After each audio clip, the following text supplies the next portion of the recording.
Do do do do do do. The burger at my nan's door. Hello, everyone. Where have I been? I've been hosting I was the sole organizer for a conference this week, and I've been very, very busy with that. So that's where I've been. The conference is over, though, or the workshop is over, so we should be good to go. Although I do have another obligation tomorrow evening, but today we're in the clear. Just setting up the YouTube live, and we should be good to go.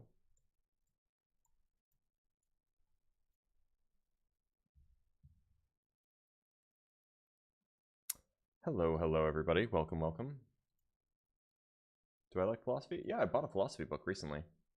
I haven't started it yet because, again, super busy, but yeah, generally.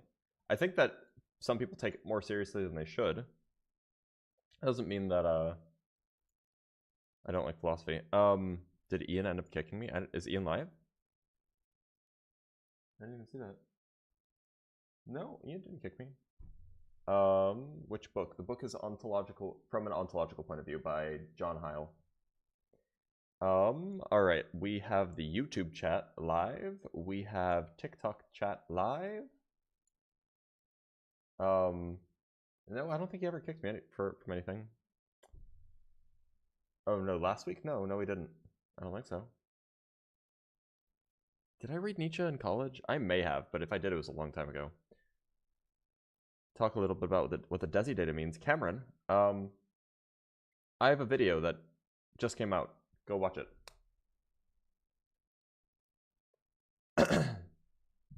Science is built on philosophy? I mean, yeah, in a sense, but like some people take that notion too far.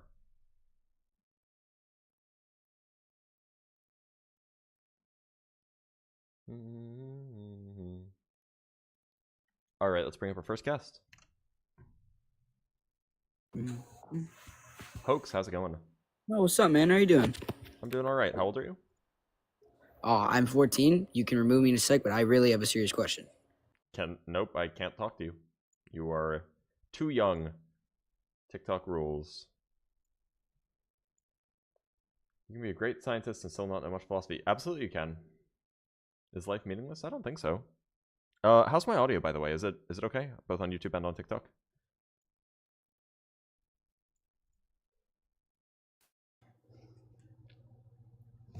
Movie, Hello. how's it going? It's fine. How are you? I'm doing all right. How old are you? I'm 32. All right. And what do you believe? I believe there is God. Okay, which one? I'm not sure because it's kind of only the idea is he has conscious and he create the world. Oh, well, why do you believe that? And why should I believe that? Yeah, that's a good question. The first thing I always ask myself, where my reason come from? It's a good question. Where the consciousness come from? It's a good question. And yes, materialism can't explain, for my opinion, what is consciousness and what is Why do you reason. have that opinion? I mean, what is the answer for this? Just because we don't know the answer doesn't mean it can't explain it. You said it can't explain it, not that it hasn't explained it. Yeah, you're right. That's because I think if there is reason, it has to be source for it. And Why? at least I can I can think that there is some source and it's the perfect reason. And why does there have to be a source for it? Just because there's reason. That's a good question. So if we said that if there is possibility and reality, so the reality has to obey possibility, right? I don't know what that means. What does that mean? Okay, that's ontology. Let's start with ontology. If we say something exists, real and possible, what do you what do you think this I is don't know mean? what you mean by exists real and possible. Like, I agree that things exist. Okay, what do you mean existence? Do you think that Yeah, like possibilities they equal have existence? they have ontology outside of my experience. That's what I mean. Okay, you think that reality equal existence? I don't know what that means. Existence is like an adjective. Reality is like a description of the things that are. Okay, can we say that reality inside of the cloud of possibility? I don't know what the cloud of possibility is. Look, like reality is the set of That's all things me. in existence, as far as I'm concerned. Can you? Okay, if you go outside and see a tree, can you say Yeah. that that tree is real? Sure.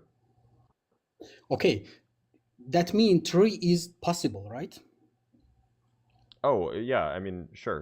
Something that That's good. exists possibly exists. Yes. Definitely. Yes. So here's the thing: if I have two options, and Mhm. you know the cat of Schrödinger, right? I'm The cat familiar of with Schrödinger's Schrödinger. cat. There Yes, is I'm familiar with Schrödinger's cat. there Yeah. is two possibility, but we know which one is real without opening the box. So in possibility world, there is like a quantum wave. There is at the same time some possibilities. That's what I mean. If there is some cloud of possibility and reality inside of that cloud, because the matter can form anything, but we experience what is real after he formed, but he can form different After way who too. formed? After who formed? The position of the atoms, you know, it can change their position. Look, so and so whether or not like everything is just a, you know, everything is just a wave function or something, or if wave functions actually collapse after measurement, that's a point of interpretation. I take the former position, but regardless, like I'm very confused on what any of this has to do with God. Okay, what I'm saying that I think that at the first the possibility is, you know, it's a cloud and reality is just a I don't know part what you of mean, it. what you keep It's referring really to it part as of a it. cloud. That's like that's not really like an accurate Yeah, description of quantum you're wave right. So functions. we have to say like this.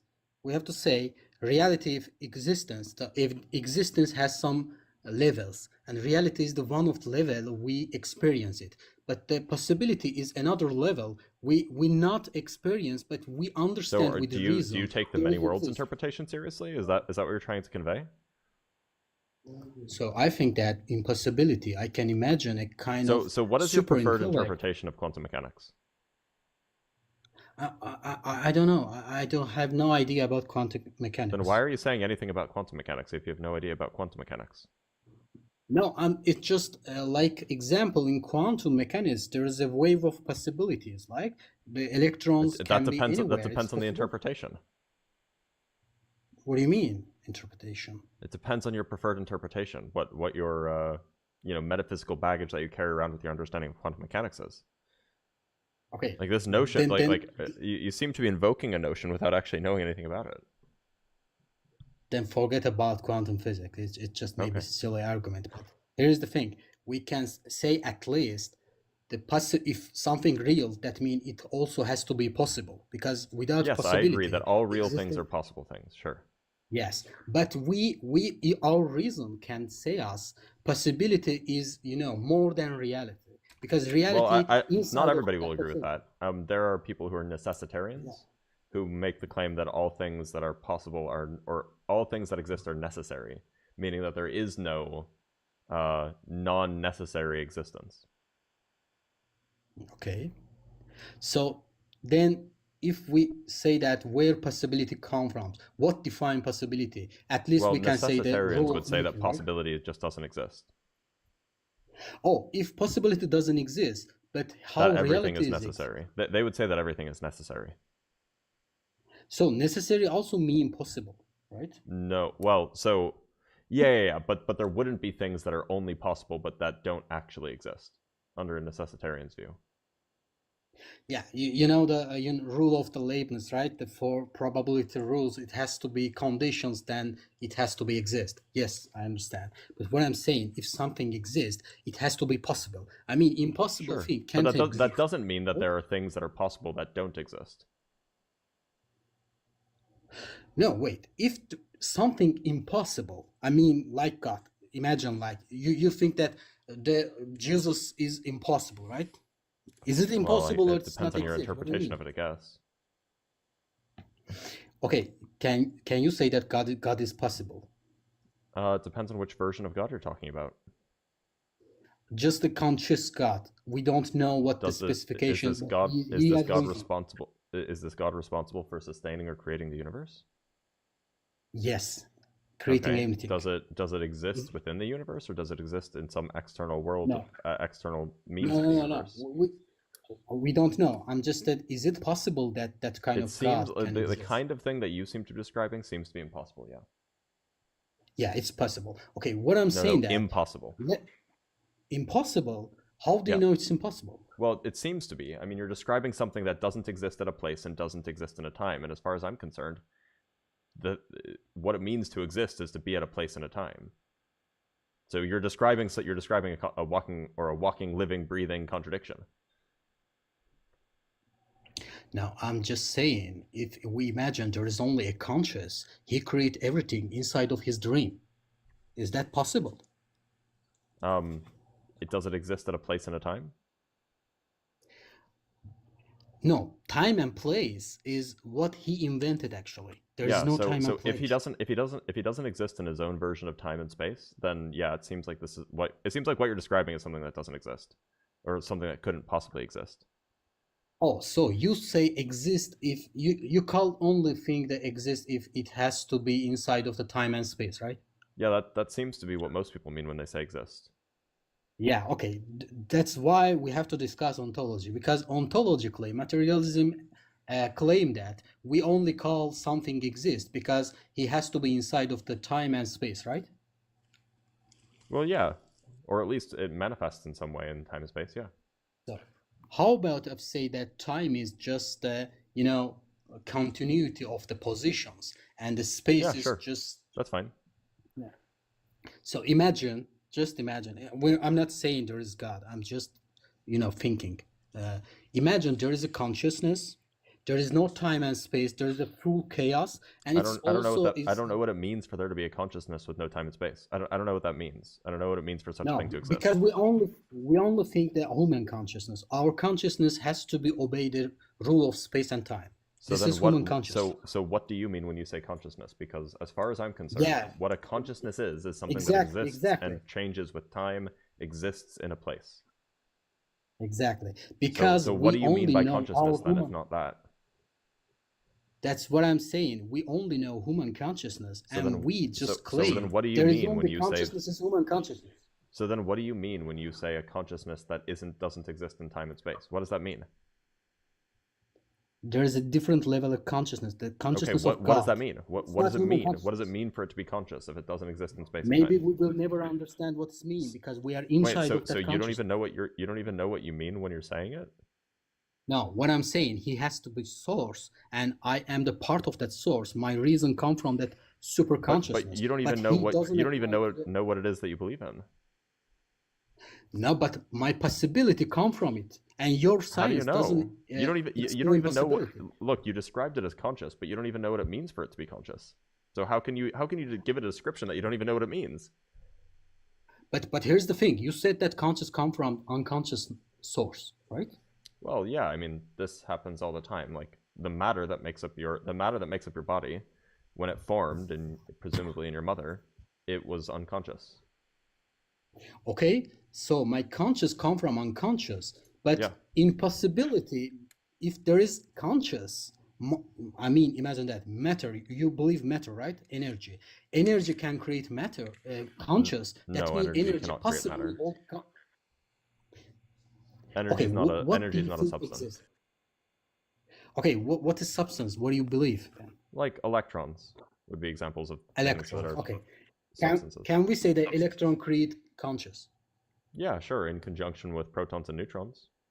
Yes, that's good. So if we start that electrons or matters have some rule, that rule is maybe the rule of everything or rule of nature, and in future that electrons will create conscious, right? Because of that rule. Sure. Okay, we can assume that electrons, with that rule, it hold the possibility of consciousness inside of, right? I wouldn't use that language, but if you want to, by all means.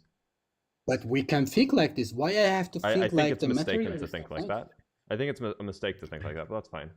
I mean, electrons hold the creating consciousness inside it. It's the, I don't think that they it's hold hold the anything possibility. inside them, but this might be that might just be a language gap.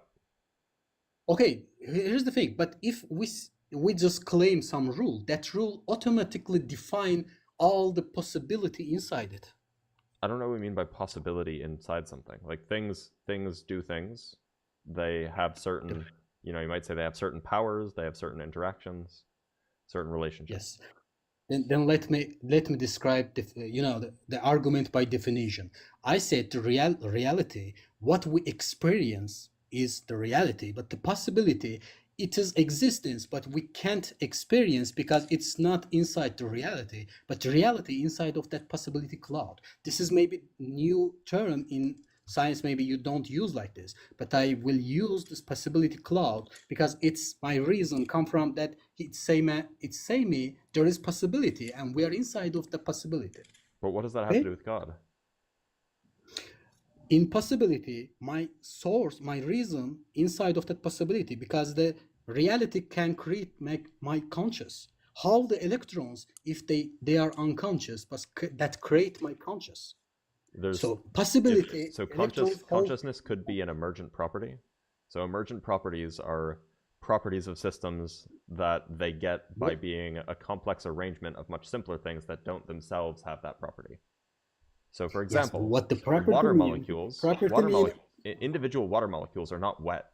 They're just water molecules. They're H2O. However, if you put a bunch of water molecules together, they become wet. That's wetness is an emergent property. Yeah. We don't know that specification in the molecules because we never experienced, right? I don't know what that inside meant. Okay, there's a molecules and we never built something from it, and we don't know what. We've built things from molecules. We do it all the time. What? Yeah, I'm just trying to give a sample. Imagine there is a matter. We don't understand what that matter do, but when we build some we do understand what matter does, though. No, we understand only what we experienced. We can't understand what electrons, protons, and neutrons do. Can you just Ethan, thank you for the subscription. Okay. Go ahead. Okay. What I'm saying, if there is some rule about some substance, deductively, we can imagine the probabilities of that substance. If you imagine there is a human and that human is mortal, and you can say that, okay, if this human is mortal because of the reason of his body or something, then you can imagine if there is bullet inside of go and distort this body, he will be die. Maybe you never experienced the bullet, but with your yes, you can imagine things, sure. Yes, that's what I'm saying. We can imagine things. Yeah, what I mean, we imagine and think the results because of the definition of the rule, right? Rule of the thing. Sure. Love of the thing.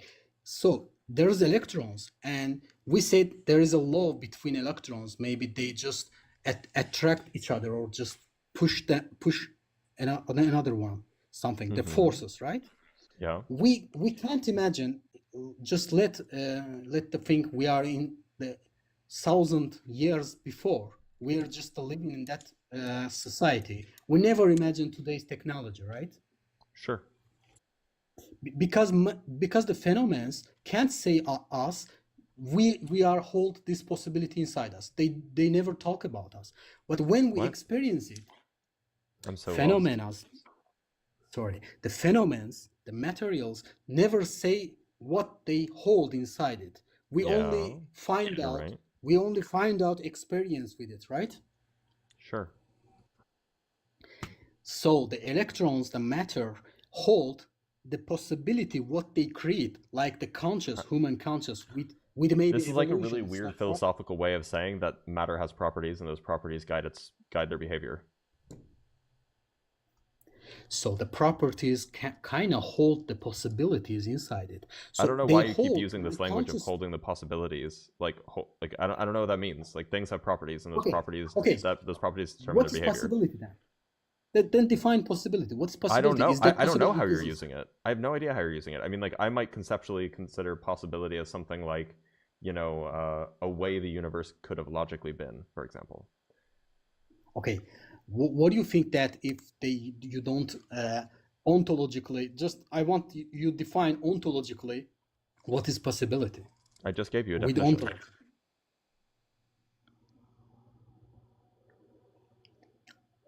So in possibility, I think the possibility actually mean the rule, the nature of rule, what he creates, Okay, what he can do.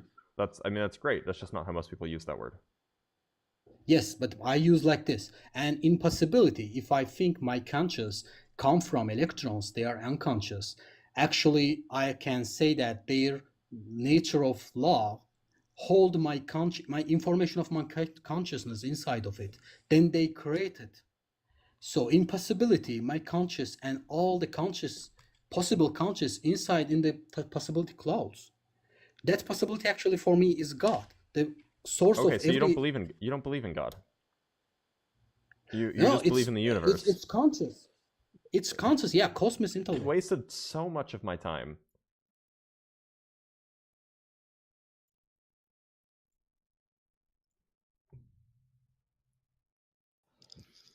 Thank you for having me, Ellie, Dr. Blitz. how's it going? How old are you? 43. Okay. What God do you believe in, and how are you going to convince me of it? Okay, my Bible, which is Abrahamic, says God is light. Wait, when you say your Bible, which is Abrahamic, are you Christian? Are you Jewish? Are you Islam? Muslim? Yeah, Christian. We'll go with Christian. Go ahead. Okay, so do you believe that Jesus is your Lord and Savior? Sure. It doesn't sound. You don't sound convinced. Yes, he's my Lord and Savior. Why don't you tell me Can what we you just actually okay? believe? 1 John 1:5 says God is light. That's what I believe in, and I'm trying to get to the science of this. Okay, so what Hold is on, the Ellie, one sec. There's an echo. Do you have headphones in? Yeah. Can you take them out? Because there's some echo. All right, test 1, 2. Test. I think we're good. Yeah, we're good. Okay. We're good. Cool. Okay. No, we're not. It's fine though. Whatever. Go ahead. Okay. What is there an emergent property that allows light to be made into matter? And is light the science thing they did recently? Light can be hardened. What do you think of that? Go watch my video on it. Okay, so is there any emergent property that is found that is between matter and light, photon? In principle, you can do there's a property called, there's a phenomenon called the Schwinger effect, where essentially if you have very, very intense light, you have basically two very, very intense laser beams crossing, they can produce like electron-positron pairs. But beyond that, not really. Okay, thank you. Okay, well, I've talked to you before, and I asked you if what was the first thing to ever have a consciousness or be sentient in the evolution, and you didn't. You just said you didn't know, so I was Yeah, I cool don't with know. that. I don't think anybody Yeah, I knows. don't either. Yeah, I don't either. Okay, but I'm just trying to see if light could be conscious, but No, maybe light's these not lasers conscious. could tell me. Well, maybe the lasers can say something. I'm gonna ask AI, but thanks a lot, sir, or doctor, or whatever. Don't ask AI. Take care, Ellie. No. Okay. Asking AI is not a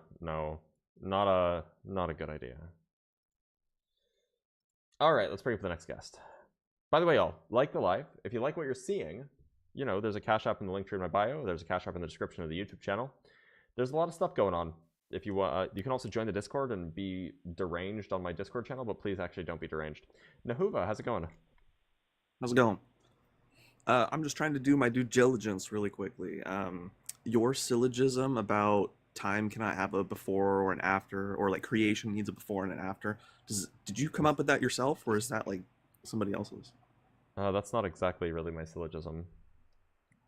I mean, I'm just kind of paraphrasing to be fast. Which syllogism are you referring to? The creation requires a before and an after. That's not my. That's. Are you getting me confused with Ian? Well, I've heard both of you guys use it. I don't know if it was like who came up with it first. So I'm just trying to I use a. There's a different syllogism that I use which refers to and I haven't used it in a while, but there's a different syllogism I use which essentially amounts to in order for God to exist outside of time, God's mind cannot change. Which, you know, makes him not an agent anymore. But I don't usually refer to creation requiring a before or after. That's not really a thing I do. Okay. I talked with Ian about it, though. Yeah, maybe I got it kind of mixed up, but it sounded like you were in the same boat. But that's interesting. I'm gonna have to go ask Ian then. But Okay. Thanks for the time. Yeah, of course. Take care.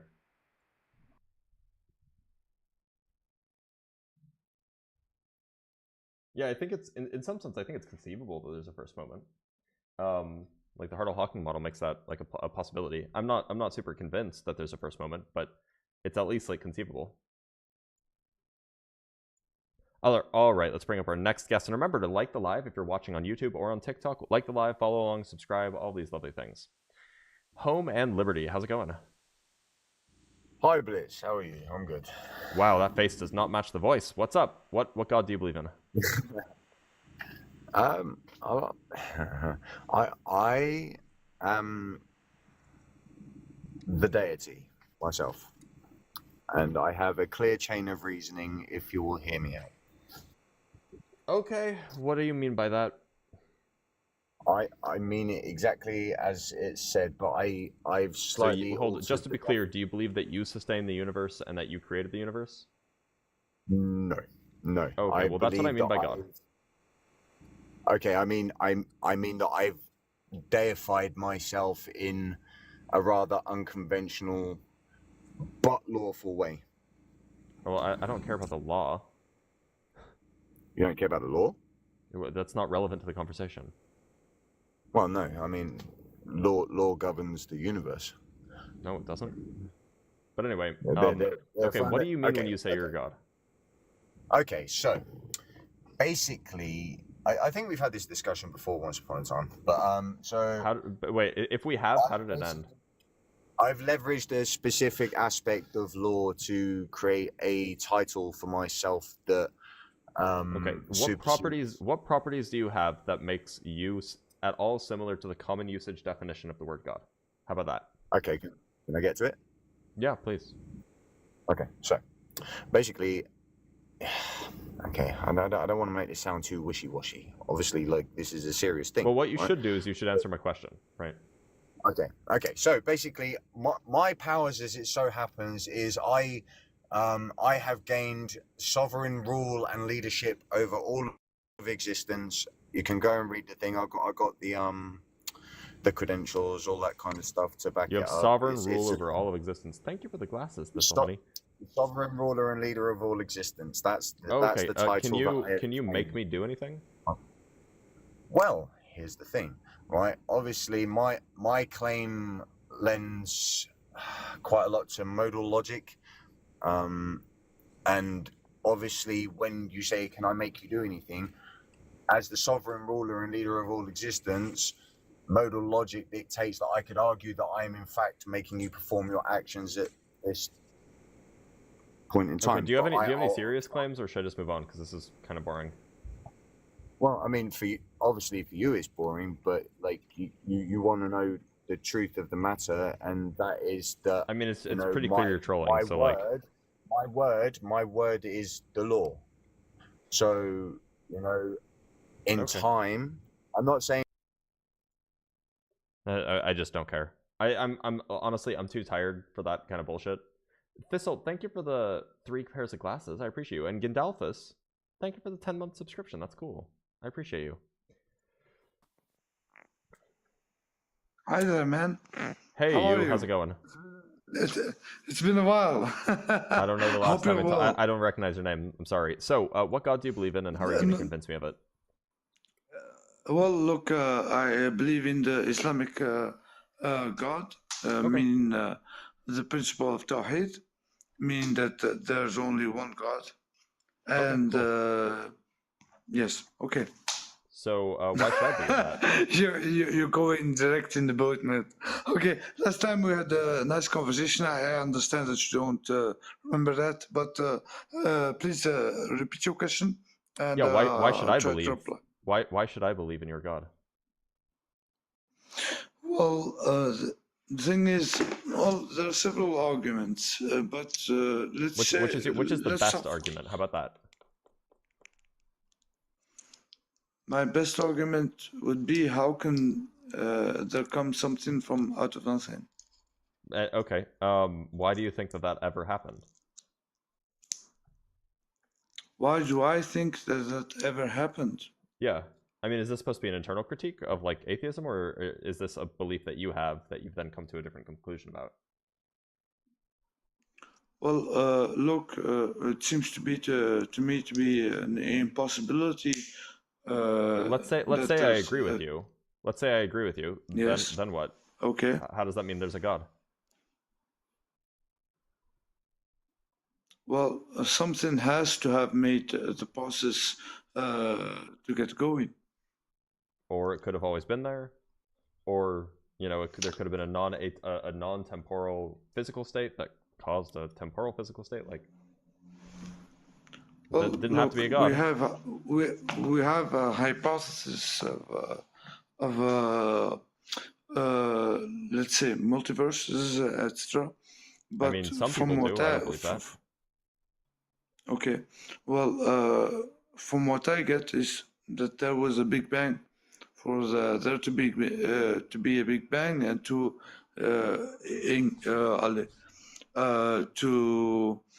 install us as human beings with conscious minds and everything. Yeah, like you know what I mean, like the hard problem of consciousness, etc. And it seems to be extremely improbable that there was no active agent. We may call it God, etc. That was not present. Why? How do you establish that? How do you establish that it's extremely improbable? Well, we have seen that there. Look, if you're talking about the emergence theory, no, I'm just asking that you made a claim that it's extremely improbable, and I'm just asking how you came to that conclusion. Oh, because if you look at all the factors that needs to be for this universe to become, the factors are actually quite phenomenal. Like I've actually looked at, meaning like from what we know. I'm all, of course, like me and you, we both know that the universe had extreme conditions to come about, and well, it had extreme conditions about 14 billion years ago. I agree. Yes, and for the fact that consciousness can come to arrive, that's a really big. For at least for me, this might be for you subjective. I understand that, but let's say it's quite incredible. I mean, if I don't see that, why should I believe your belief? Like, if it doesn't seem like that improbable, why should I believe it? Why should I believe that it is? Well, can I ask you? Okay, I will first reply you. If you don't think it's that it's impossible or that it's improbable, how would you explain it? And how would I explain how life got here, or how consciousness got here? Or explain what?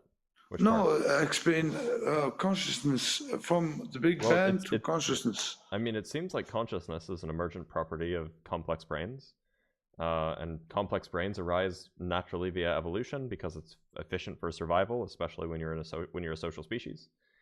Evolution can get kickstarted by a myriad of physical chemical processes that take place in an active chemical environment like the early Earth. And that early Earth will form as a result of, you know, stars exploding and then more dust and rocks and gas being collected until our sun formed. That's the whole story. Well, you have to then, well, basically face to the problem with the first cell theory. How did the first cell come to be? I don't know. If Do you you know? really want to go, Wait, do you know? Because I don't know. I'm not a chemist. well, I'm a theist. Well, wait. So how did the first cell come to be? For us, it's God. What? Wait, how? I'm not asking like who. I'm asking how. Oh, how exactly? Yeah. Because that's what you're that asking me. as You're asking me how exactly. Because I said chemistry, and now you're like, oh, well, how exactly did it happen? So I'm asking you the same. Okay, so if we look at the, well, it depends honestly, because if you're talking between just me and you, I don't know what your Okay. beliefs Well, are. neither of us know. So neither of us are in a better position than the other. Oh, okay, perfect. Okay, look, for me, it's simply the Islamic teachings that tech us how it came to be. Meaning, Well, so how God, did it come to be according to you? according to me, God made Adam out of several different earths. Doesn't it say clay? Well, yeah, clay, earth, and People in aren't made of Arabic, clay. because in Arabic there are different. One word can mean several things. Well, yeah, okay, but it's made out of earth, right? Because people aren't made of earth. Well,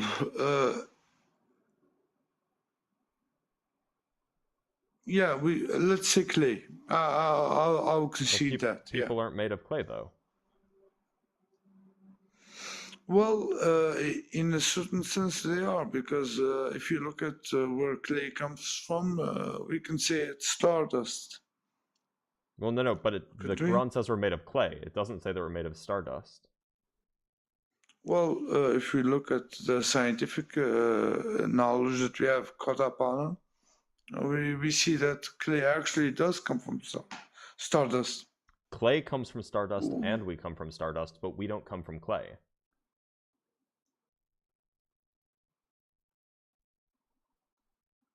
That's And different, can right? you explain Yeah, that? okay, so yeah, let me give an example.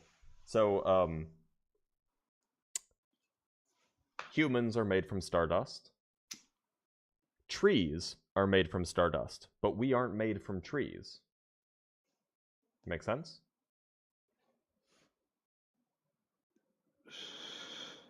I understand what you mean, but isn't that like a proof to the fact that everything that's basically, in a sort of sense, living, basically made out of stardust?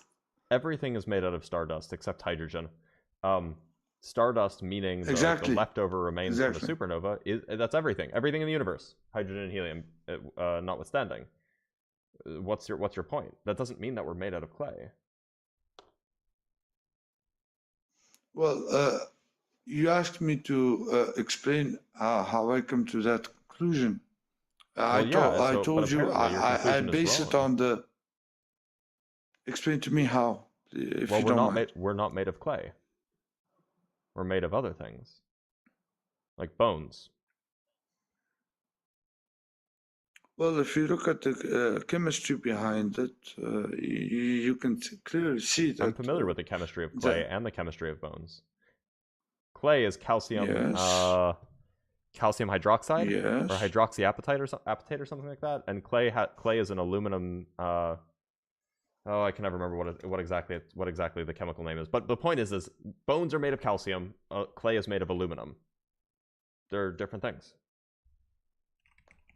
Exactly, and so why could they not combine? Well, we're just not made of it.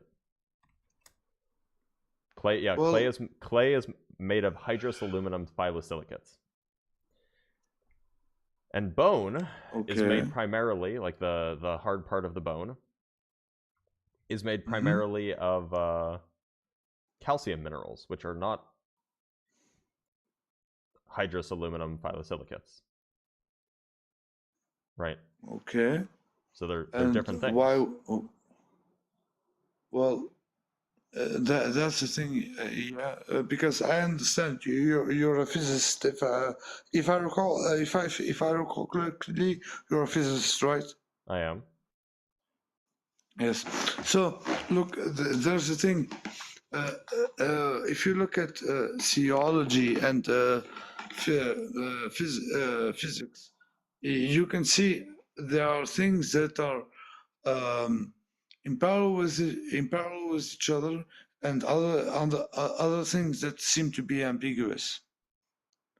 And that's basically like the schism of ignorance. I know you already know that. You would agree or not? I didn't follow what you were saying. Okay, so you're a physicist and I you am. understand physics, etc. Yeah.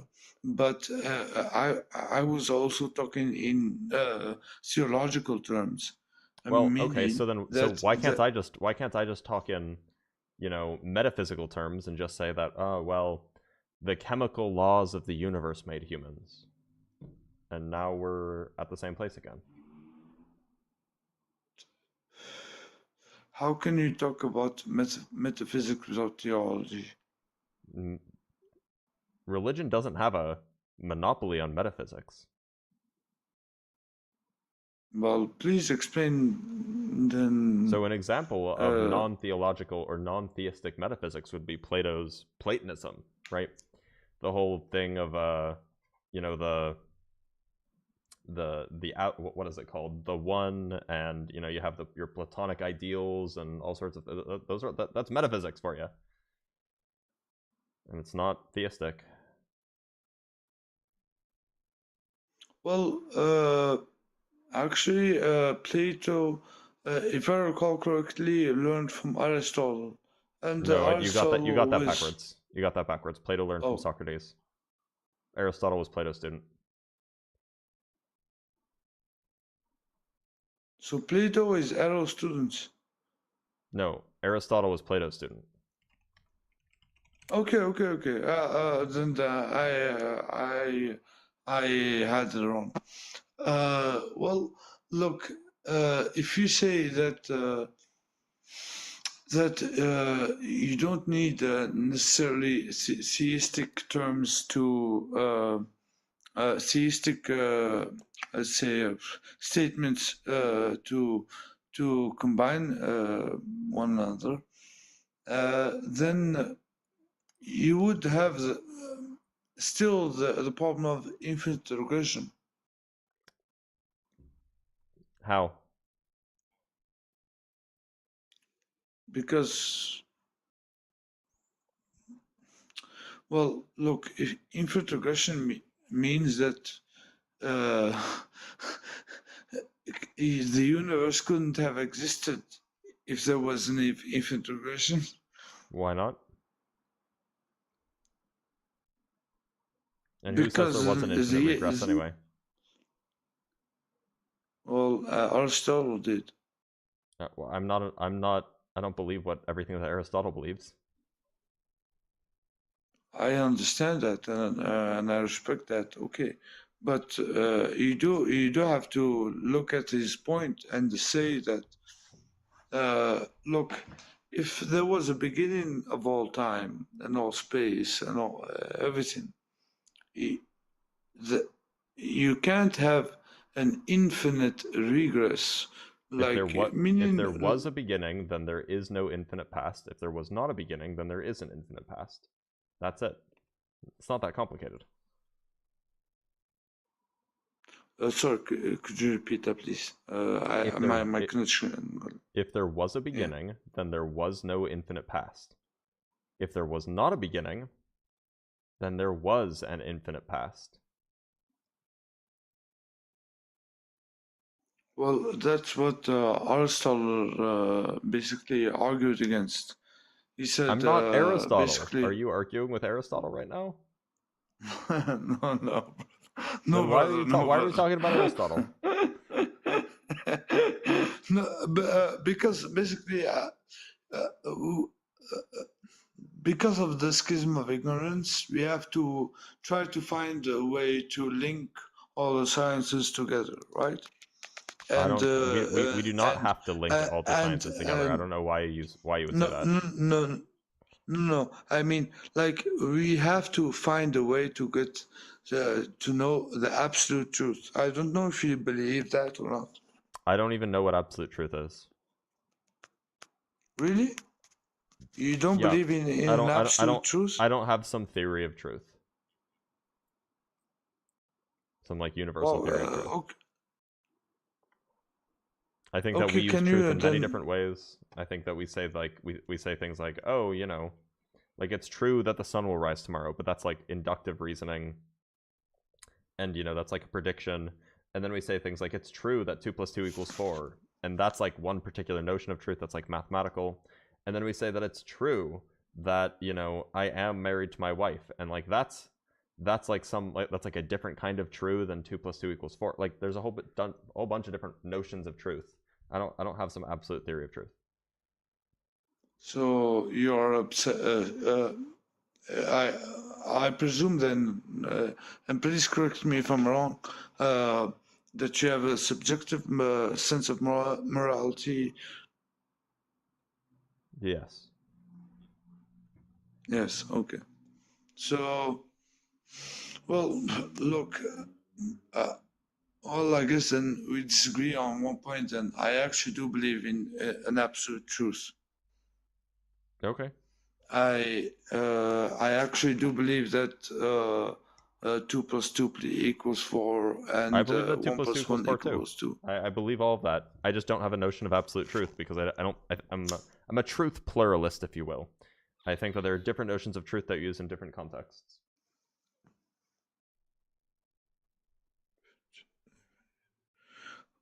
Well, the truth remains a truth, The neither of the truth is a context. vague notion that's like not well defined.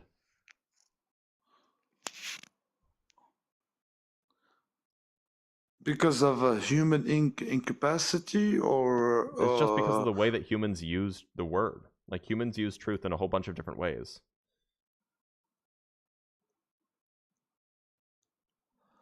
I actually understand what you're getting at, but if we look at the beside the humans, do you believe, like, imagine we weren't there, but we had to witness the cosmos, etc.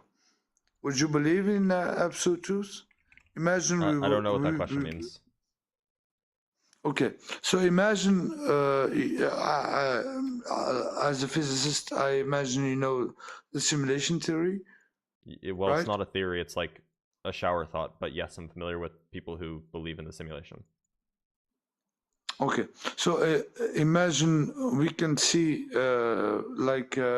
imagine create the world that we created ourselves, me and you, right? Yes, I'm familiar.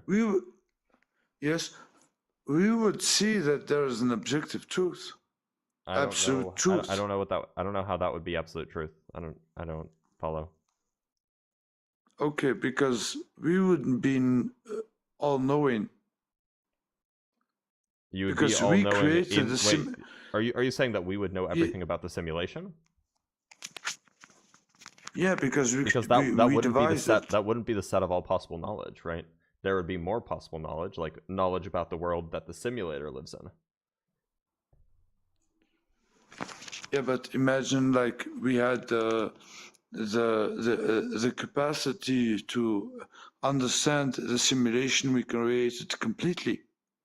That's what I try to What I'm explain. saying is that the universe that the simulator lives in would not be subject to the knowing everything about the simulation would not be sufficient to know all possible things.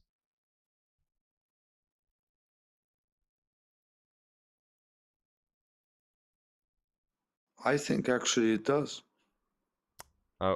So if I'm the Because simulator, if you hold on, created no, the you're just simulation, like this is like trivially false.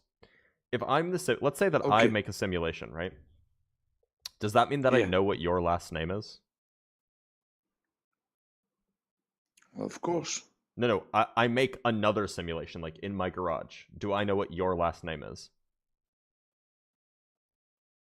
If you create the simulation, yes. Not this universe. I create a simulation in our universe. Then again, yes.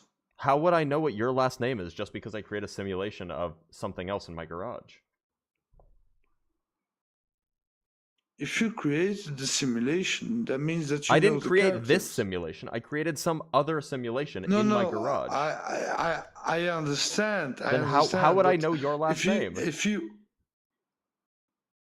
How would that teach me anything about your last name? If I let's say I simulated Grand Theft Auto 30, how would that teach me anything about your last name? Grand Auto 30, sorry, I don't know what that means. It's a super advanced video game.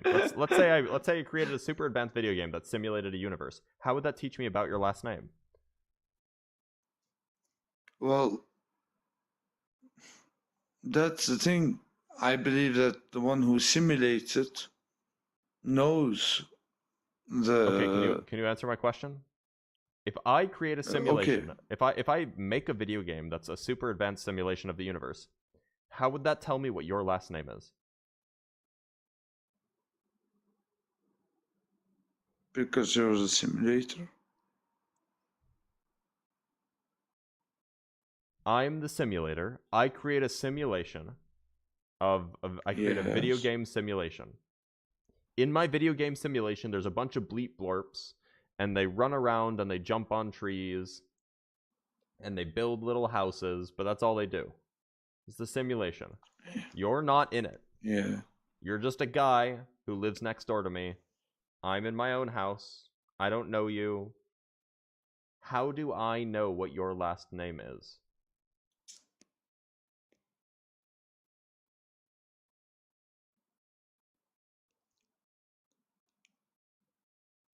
I didn't create you. You're not in the simulation.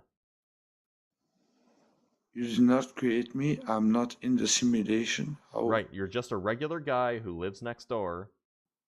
And I created a simulation in my own garage of bleep blorps. Yes. How do I know what your last name is?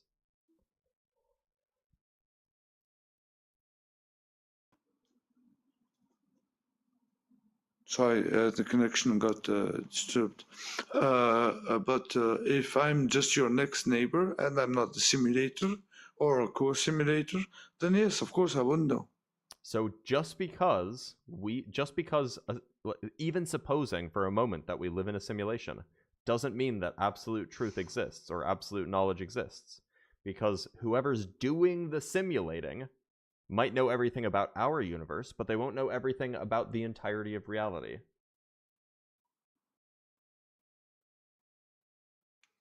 Well, if well, there's my question here. If there's an ultimate creator, and I know you don't believe that. I know you don't believe that. But if he's the final simulator, let's say, wouldn't he know all the possible? Then he's not a simulator. A simulator makes simulations. Simulations are things that exist in a physical world.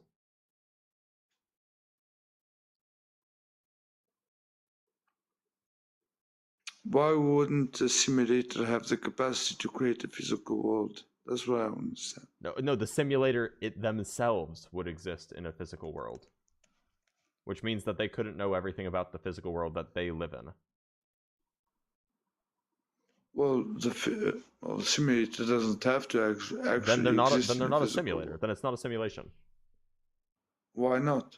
A simulation is a computer rendering of a physical thing rendered in code or rendered in virtual reality, which means that there has to be a physical thing to begin with. Well, that I actually disagree with, because Then you're just not talking they about ca- what a simulation is. You're just using the word simulator to mean God, and not what a simulation actually is. why couldn't God create a simulation? That's what If I God don't. created a simulation, then that means that computers already existed. that means that computer already existed. Simulations are things that happen on computers. Well, if you look at it,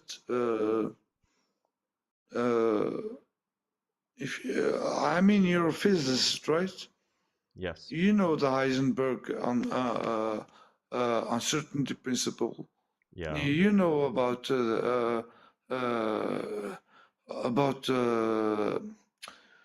Scheisenberg. Sorry, I forgot his name. But if you can help me, correct me. Bon, just the Heisenberg uncertainty principle. Yes, I'm familiar How with can Heisenberg's that? uncertainty principle. Yes, how can that not state that God can't create a simulation? I don't understand. It's completely unrelated. How you come I don't see what. Look, a simulation is something that exists in a computer, and so if you think that we are in a simulation, that means that God has a computer that He created us on, which means that God exists in a physical world. Well, look, that's the schism of ignorance, and it might be on my side or your side. I'm not trying to tell you that you're ignorant or anything. Please don't take me as a disrespect or something. But the thing is, you can't actually know. That's just a simulation is defined as something that happens on a computer. That's just what the word means. If you mean something different, that's that's just what the word means. That's how we humans. Look, if you're not talking about something on a computer, you're not talking about a simulation. That's just what a simulation is. I would disagree there, because okay, so why you're would just we using need... a word in an idiosyncratic way. Not necessarily, because I'm trying to the way that you're using the simulation is not the same way that anybody else uses simulation. I think there are pretty few scientists who actually use that. No, there's not. When they say simulation, they mean literally on a computer. Absolutely not. They mean literally on a computer. No. They do. Actually, look, it's a bit too late for me because I'm actually quite tired. But I'm really willing to send you messages if you want to the sources that I have. Join the Discord server. Yeah. Yeah. I don't know how to do that, because tell me how to do that. There's a link in the link tree in my bio. It'll say Discord server. Yes. Copy and paste that link into a browser, and then go from there. But I'm gonna let you go. But thanks for being here. All right, so we do have a guest from YouTube, so let's bring up that guest. Kells, you still around? You there, Kells? Oh, let me add you to scene one. Kells, can you hear me all right? Testing. Kells?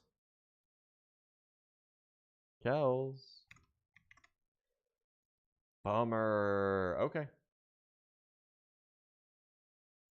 All right, off you go, Kells.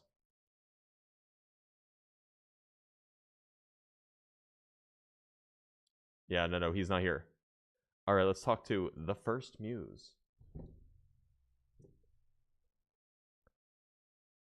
By the way, if you're watching on YouTube or on TikTok, make sure to like the live. If we get to 100k likes, I'll put my hair down. The first muse, how's it going? Hello. Good afternoon there, Dr. Blitz. Howdy. Nothing. How old are you? Came to say hi. I'm 35, actually. All right, and what God do you believe in? I'm not religious, actually. Oh, well, thanks for being here then. I I guess. just came to. I dropped in a few times, like the past couple of years, but just to recommend and to extrapolate something. Well, but have this you is ever for checked people out- to convince me to believe in God, so thanks for being here. Sorry, we got to move on to the next guest. And them's the rules. I don't make the rules. I just believe them. Or something like that. I don't make the rules, I just enforce them. That's the phrase. Arrogant atheist, lol, so self-absorbed. Convince me. I mean, like, look, if you don't think you can convince me, I get it, Stu Strength. I guess your views just aren't, or your beliefs just aren't that strong.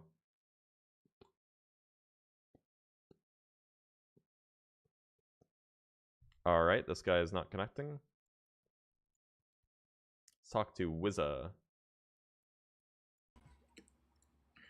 Wizza. Yo, good evening. How old are you? 21. All right, and what God do you believe in, and why should I believe it? The God of relations. You should believe in him because you know physics. I don't know what that means. God of relations? Do you believe that a God created and or sustains the universe and has a conscious existence? Yes. Okay. What's the conscious being? What do you believe in? So you know how quantum fields is really all it is, man. And things are excitations in quantum fields, and these quantum fields. All right, your views are compatible with atheism. So we'll move on to the next guest.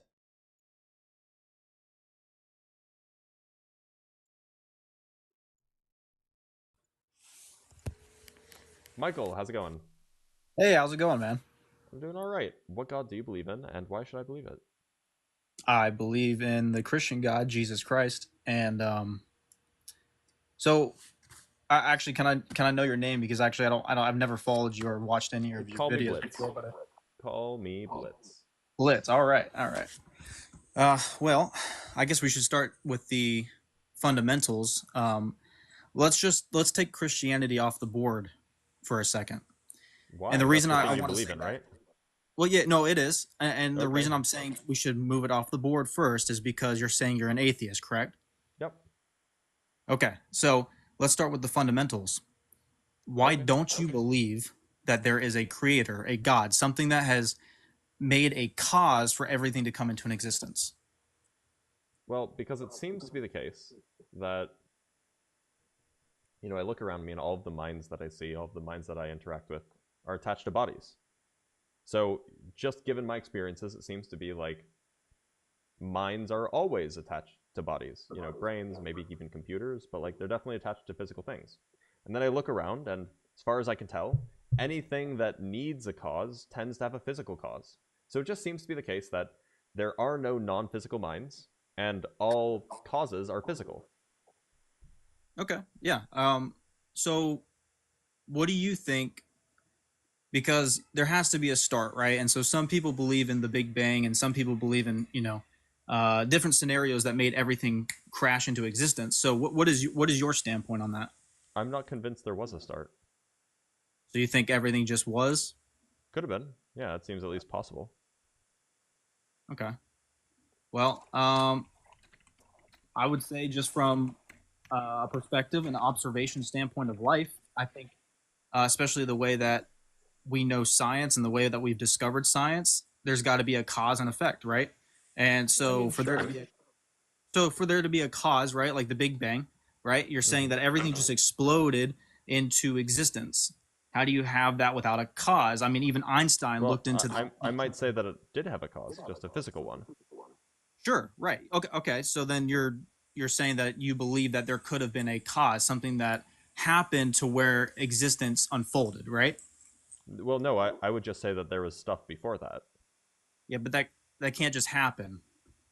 What do you mean? What, it can't just happen? I would just say that there was the Big Bang was just an event that took place, and before that there were other events that happened and other stuff that existed. Right. Well, there has to be a beginning, though. There has to be Why? Because things don't just, because life doesn't come from non-life. Things don't just happen because of nothing. Wait, Nothing what is do you mean by life doesn't come from non-life? Life does not come from non-life. I mean, When you non-life. say life, what do you mean? Life, as in living organisms, especially when it comes to intelligence. Like biological things? Biological, physical, anything that is inside space, time, and matter. So yes. just to be clear, do you think that life didn't come from non-life? No, I'm Because- saying that life cannot come from non-life is what I'm saying. But you don't think that God is like biologically, physically alive? Yeah, no, actually I do. Jesus you- was the Okay, Jesus but was- he wasn't. It wasn't like Jesus did budding and then like humans popped out of Jesus. You think that God was like magic and created humans, right? Like No, out of nothing, definitely. or out of the dirt, I guess, which is non-life. Well, no, not exactly. If he's existence, if he's life itself. No, but so now you're equivocating. When you said life can't come from non-life, you were saying that cellular organisms cannot come Right. from like physical matter. Right. Now, or namely, the implication being that cellular organisms only come from other cellular organisms. But you don't believe that. Because it's not possible. Science has Well, proved wait a that minute, you wait a minute. can take But life you don't from believe non-life. that cellular organisms only come from cellular organisms. You don't believe that. Well, that's what I'm saying. If God is outside, if God was and is eternal being, right? We're talking about an eternal being, right? This is something that's outside of what we consider space, time, and matter, which is our existence. And so if he's on the outside of that, right? And let's say that when he came into, like when he just was, right?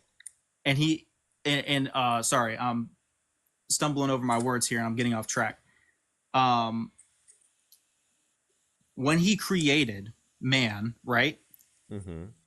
Existence had already been created by him. He spoke, there was Sure. void, he spoke, But then he's not alive in the sense of like a living organism, right? well, I believe so. He is, yeah.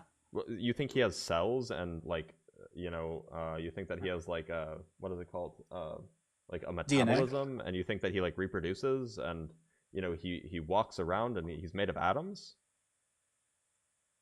I would believe what we consider atoms is just what, I mean, we can put a name on it, whatever you want to call it, but it's what holds everything. Do you think that he's composed of like cells with cell walls? Absolutely. I mean, he made us in his image. You think that so then God is a physical being? It's not. He is it's a not phys- like he is a- he doesn't. he is a He's made of matter. Then you believe God is made of matter. Correct. Yeah, correct. He is made of matter. Yep. So then Yep. he didn't exist before matter because he's made of matter. What do you mean? Well, you just said that God is made of matter, and then earlier Well, you he- said he- that God he- was before matter. God existed before matter existed. So you're just contradicting yourself. God is spirit, right? So then God's not Yeah, made but of he's- matter, right? But also, he is spirit, but also he made us in his image. Therefore, he has to have Is some God made type of. matter? Well, Jesus is, because he's the human Well, revelation Jesus of God. he wasn't always made of matter, right? He was made of matter for like 32 years. Correct. Okay, yeah, but there were humans before that, so it wasn't Jesus. It wasn't matter made Jesus, or it wasn't the Jesus that was made of matter that created humans. Well, actually, it was. It If was you like look in, it was like the spirit Jesus that made humans. well, That what Jesus you would wasn't consider, made of matter. right? Yeah. Okay. Yeah. Well, then, yeah. In that sense, yes. And So under your view, life, Right. like humans, Yeah. trees, Yeah. come from things that don't have cells, that are not made of matter. right, but that's what I'm saying though, is that you're So talking life about comes from something non-life, that is under eternal. your view. No, because it's an eternal being. It's a God. It doesn't. That doesn't make it life. When you say life comes from when you say life can't come from non-life, you're specifically referring to cellular life. If you're referring to something else, then No. I'm I'm definitely talking about cellular life. notion. But So then, if we're talking you about- but then you believe that cellular life comes from non-cellular, or from non-living things in the sense of cells. okay, all right, maybe I articulated it wrong. Maybe I put the wrong image out there. Maybe I just didn't explain it correctly the way I view it. So, God, right? The Mhm. Godhead, right? The Father, Yep. Spirit, right? Yep. And so my point was, when I said that life can't come from non-life, my point is that there has to be a cause to everything coming into existence. And so if God is spirit, right? Or actually, back up real quick. if everything came into existence, if existence is existence, which it is because we can see that from an observational standpoint where we're standing, right? We How know do we that know we're that anything came into existence? What if things just always existed? because there's a cause to everything. Even Einstein tried to. So everything would have a cause, and that cause would have a cause, and that cause would have a cause, and it goes back forever. What's wrong with that? I mean, if that's the viewpoint you want to have, I mean, I guess you can. It at least seems possible. Einstein had to but even Einstein had to backtrack on that because evolution is only partially correct. Evolution is. We're not talking about evolution. We're talking about. No. Like, I'm bringing it up. I'm bringing it up because even Einstein had to revert back to his studies about existence because he knew. He even tried to do it mathematically, but he knew that nothing comes from nothing because nothing is nothing. Can you give me a source on that claim? Because I don't think that's true. I've read Einstein's biography, and I don't think that's true at all. I mean, I don't have a source on hand right now. I mean, I can. Where'd you hear it? I learned it from a. Actually, you probably know him, Cliff. He. Oh yeah, he just makes shit up. Like he will never give you a source for that. Absolutely not. He definitely does not. I've looked into a lot of other stuff that he's given out to the public. Give me the source for that, or we can just pretend it's not true. Because I mean, like I've actually read biographies. Well, that's fine. I don't have a source on hand, so that's fine if you don't want to. I just don't have the source. I'm not going to believe you because Einstein was essentially an atheist his whole life. He was. I'm not disputing that. I'm saying that he, even from his standpoint, he knew that nothing doesn't come from nothing, and he had to. He never said that. Okay, well, you know what? I don't have the. It's a mute point because I don't have anything to back it up, so we can move on from this. So, okay. What do you struggle with? Or I shouldn't say struggle. What keeps you from believing that there is a creator? Let's start with that. I mean, I told you. So it seems like I look at the world around me and the minds that I interact with, like my wife and my supervisor and my friends and my parents, all these things. All of those minds that I interact with are attached to bodies. And so it seems likely, given all of my experience, that minds only come attached to bodies. And maybe computers, because computers could be like, mechanical bodies. But it seems like minds always come attached to bodies. And then I also keep looking at the world around me, and I see that anything that has a cause is always caused by something physical. Which means, so again, just from my experience, it seems like all of the causes that there are physical causes. It just seems highly implausible that there are any non-physical causes or any minds that are not attached to bodies. Right. So you don't believe that there's something deeper than just an organ that sends signals to someone's body and tells them, or rather, so that's the whole thing. I can't even make that make sense because we know that intellectually we have something beyond just an organ. Like we have something that has feelings and emotions, and it's different between people. And it differs. And the organs are different between people too. Like my liver isn't the same as yours. Correct. Yep. So why would my mind which comes from my brain, be the same as yours? No, it wouldn't. But something beyond just the organ itself. We're talking about feelings, emotions, love, hatred, anger, all of these things. They are more advanced than just a simple organ. Wouldn't you think? Why do you say that? I'm asking. Well, I believe it is. From my standpoint, love is something. It seems like the brain is like one of the most complex things we've ever seen. Like I don't know why it couldn't have complex behavior. It could, but doesn't that? What do you think that if that's the case, and it's so articulately made, right? Wouldn't you think that there was something behind that had also a greater intellect than man? That's something that had a greater intellect than something of evolution, right? Complexity arises naturally all the time. It's a thing that happens. Like, I mean, just look at actually a good example. Oh, Cyber Raid. Thank you for raiding, Cyber. I mean, like, just as a good example, like, look at, the formation of galaxies. Like, galaxies have, like, these very, very complex spiral patterns, and that happens because of gravity. Right. Well, I mean, and again, that's the thing, though, is, like, there's so many things that have, like, just the order and design of creation, like of what you can look around and see. There's so much complexity to it and so much like accuracy to it. Like how can that just come from? What do you mean by accuracy? I mean, accuracy is, well, just like you said, the galaxies, how they form into a spiral, how I they. wouldn't say they're accurate. They're just complex. I would say they're very accurate when it comes to, like, especially where we're What does that placed mean? on. Like when I think of accurate, I mean like a thing is hitting its target, right? But what target are the galaxies hitting? That they're like holding themselves together and not spiraling. That's just gravity. Gravity does. It's just gravity doing that. There's no target. It's just yeah. But what I'm stars saying doing what is, stars do. Dust doing right? what dust does.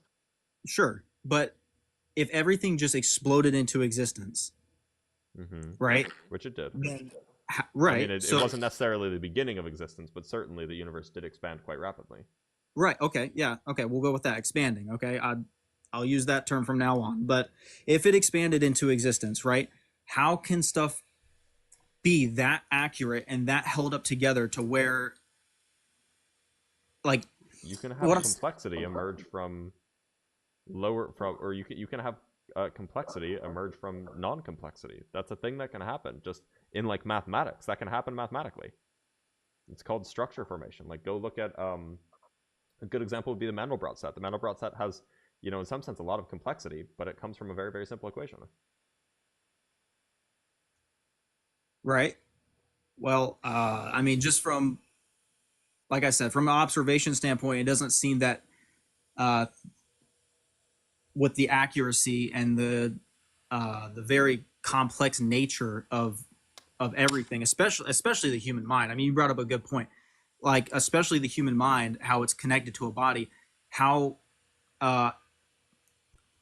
specific it is and how complex it is. It's hard to think that everything just crashed into existence or expanded from nothing. Well, and also that's not expanded from nothing. Well, there has to be a start, though. That's the thing. But why? Because there's a cause and effect to everything. I mean, yeah, and so every effect can have a cause, and you could still have no start. But then there's no cause. That just means everything was. There is a cause. Everything has a cause. Right. What I'm saying is that right. So if there was, what I'm saying is if you're saying there's no start to anything, then that means that there's not a cause. It means that every individual thing would have a cause. There's no issue with that. Right. And to be clear, you don't believe that everything has a cause, right? Oh, I absolutely do. What's God's cause? He just was. Again, we're talking about an infinite. So you don't believe God has a cause? No. We're going beyond science, though. Now we're going into the fact that there's a God that is infinite. Okay, but so to be clear, you don't believe that God has a cause.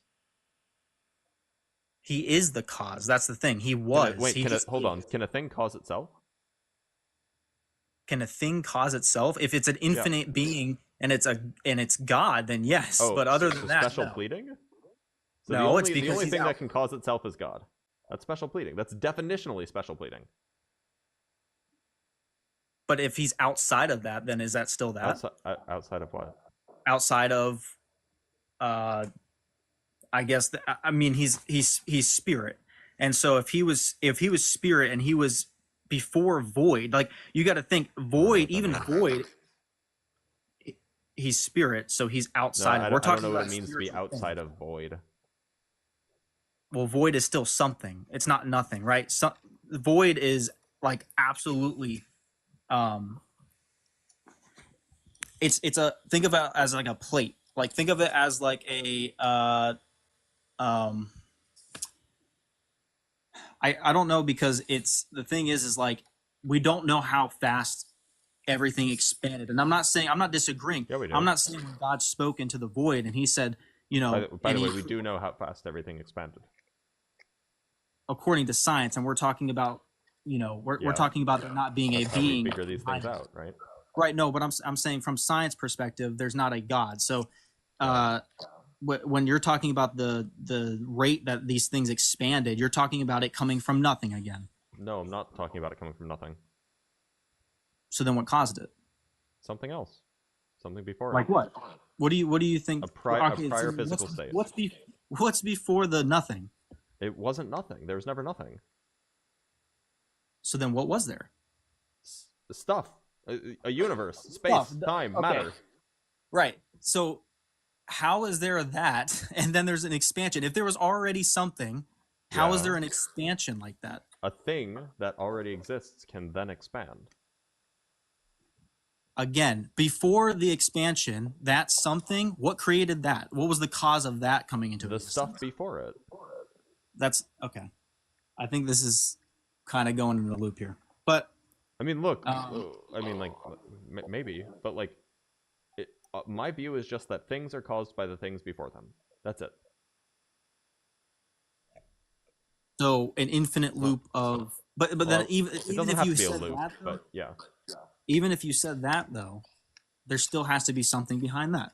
Yeah, and there'd be, in this view, there'd be an eternal chain of things causing the things after them. There's no issue. All right. What about because I don't think I'm going to get anywhere with that. I think you're pretty steadfast on it being a not necessarily a loop, but there's always something before the nothing. And so, well, at least, like, I mean, like, you have to understand that, like, that's pretty standard intuition, that like things are caused by other physical things, right? yeah, I mean that's what we base a lot of our stuff on. There's a cause and effect. I mean, that's the just only thing that you don't believe abides by that is God. So it just seems like you're making the one exception for God when you believe everything else is caused by a physical thing. No, I'm not making an exception for God. And that's why I said from the start, I want to just take Christianity out of the picture first, because there's a lot of religions that claim that there's a God. There's yeah, a and creator. they all make that exception for God. They say that, oh yeah, everything is caused by physical things, except that one time that something wasn't caused by a physical thing and it was caused by God instead. But here's the thing, and this is why even colleges, they major in this, in that there's a spiritual realm outside of just being their science, matter, and like, you know, like the physical things that you can see, touch, smell, all those things. There's something with spiritual side of things, and that's where the feelings coming out. I was talking about the mind, like love, hatred, and those type of things that are other than physical things that can be proven by science. And so, anyways, the reason I said I wanted to take Christianity out of the picture is because I didn't want you to. I wasn't referring to Christianity, by the way. No, I know you weren't. I was just saying that's why I said it from the start. I just wanted to move that out of the way. That way we can get to the source of it, which is, was there a creator that created everything? And right. So that point didn't get across, and that's all right. So what about Jesus Christ? What makes you actually? Yeah, no, let's go with that. What makes you not believe in his death, burial, and resurrection? Well, again, all of my experience with death is that it seems to be a pretty permanent thing. So when you tell me that there was a guy who died, and then a few days later he came back to life, I'm going to be like pretty skeptical of that, unless you can provide some really, really convincing evidence. I'm just not going to believe you. Okay, I don't mean this in like a condescending way, but have you ever done research yourself to look into the reports of him being resurrected from the dead? Yes, I'm familiar with the stories. Stories or historical documents? Well, that's the point in question, isn't it? No, I don't think there is a question in it at all, and I think that. Well, that's the point in contention, I should say. Right. Okay, what's the contention of it then? Well, the contention is that you think that these accounts from just under 2,000 years ago are truthful, and I'm not convinced that they are. Okay. Well, what would you say for every other historical figure that has ever lived then? And we have. Well, those make less implausible claims, so I require less strict evidence. Right? Even. Go ahead. Sorry. No. Go ahead. I was just saying, like, look, like if somebody makes the claim, there's actually a really funny example.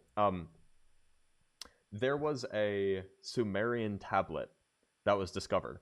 It's like from 4,000 years ago or something. And it was basically like a tablet that like a teenager wrote to his mother about how she didn't make him nice clothes, and all of his friends had moms who made them nice clothes. And like that's the kind of thing that like is totally plausible, because kids get mad at their moms for not buying them nice clothes all the time. And so if somebody tells me, oh yeah, we have this tablet that, you know, has like a teenager from Sumeria complaining to his mom about not having nice clothes, I'd be like, okay, yeah, I can believe that. That's not super extraordinary. And so I don't need a lot of evidence to believe that. But if instead the tablet said, Mom, you didn't you didn't make me nice clothes, and then, or you didn't cast a spell to give me nice clothes, then I'd be like, okay, well, why would I believe that this kid had magic? Like, so it's a matter of the variety of the claim, right? Like, if a claim is like totally reconcilable with like my understanding of the world around us, then I'm not going to require as much evidence as I would for something that is completely outside of the realm of my familiar, existence. Right. Again, though, I'm talking about the historical documents, and what I mean by historical documents, I'm talking about the eyewitness accounts of his death, burial, and resurrection, which there are over 500 Well, that's of them. the claim. I'm not. So wait, there's over 500 eyewitness accounts of his death, burial, and resurrection. Who? Correct.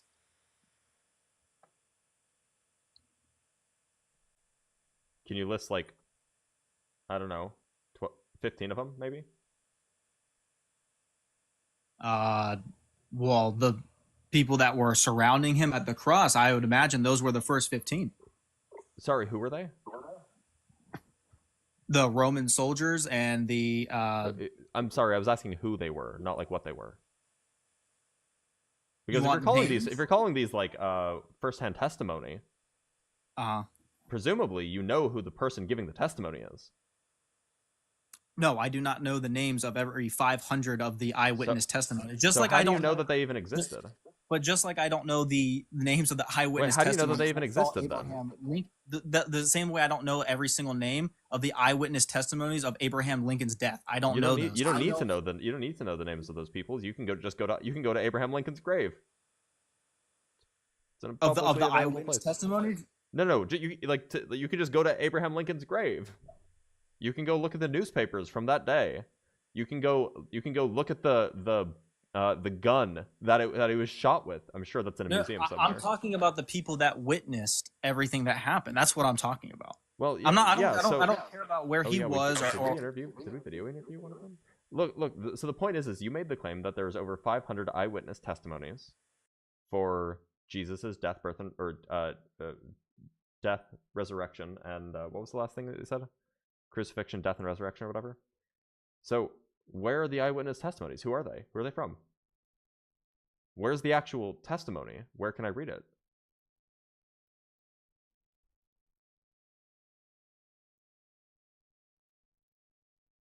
Obviously, I don't have this stuff. Well, here's the thing. Nobody knows the names of the 500 eyewitnesses because nobody recorded the name of the 500 eyewitnesses. Actually, no. It's actually very well studied, and the 500 eyewitnesses are never mentioned. They're never mentioned by name at all. They're even mentioned in the Bible as well. Sorry, one more time. You cut out. Oh, sorry. They're also mentioned in the Bible as well. No, they are only mentioned in the Bible, and they're never mentioned by name.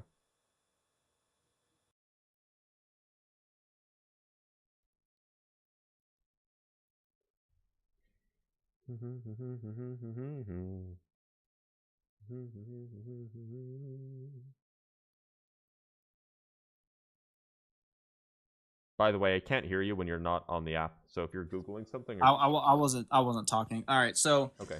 I mean, obviously, this is going to have to take more in-depth research, and maybe I can get back to you at some point with those actual names. But so I'll save you some time. I'll save you some time. Even Christian apologists don't claim to know the names of the 500 because their names are never mentioned in any historical record anywhere, not even in the Bible. Again, I would have to do more research. I'm doing you a favor here, like for your apologetics. You will never find those names because they don't exist. All that happened is that I think was it Paul or was it Mark? All that happened was that, yeah, it was Paul. All that happened is that in Paul, he said, yeah, 500 people saw Jesus rise, but he didn't name them ever. He didn't name them. He didn't say who they were. They didn't give any testimony. He just said, yeah, 500 people witnessed this. That's the entire source of the claim. Okay. I mean, I would have to, it's going to be more than just a quick Google search. So I would have to do more personal research on my end, which I will do.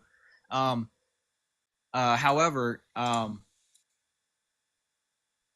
so because I don't have that, the thing is that let's take the eyewitness testimonies and let's push those to the side for a second. Mm-hmm. What about the disciples and the saints that were brutally murdered for what they believed and what they witnessed with their own eyes, or at least they claimed they witnessed Jesus' resurrection and saw him back from the dead. Why would anybody, I know I wouldn't, but I don't know why anyone would die those brutal deaths if they didn't know that what they were living for was 100% the truth, especially when it comes hey, to death. where can I read about all of these saints and martyrs dying for like being brutally murdered and tortured and stuff? Where can I read about this? I mean, you could start with the Bible, but I know you're looking for more than that. No, the Bible would be fine. So where in the Bible does it mention somebody being tortured for their beliefs? I guess you would start with Saint Thomas, right? Okay, so where does it say this? What's the verse? Hang on, let me grab it for you real quick.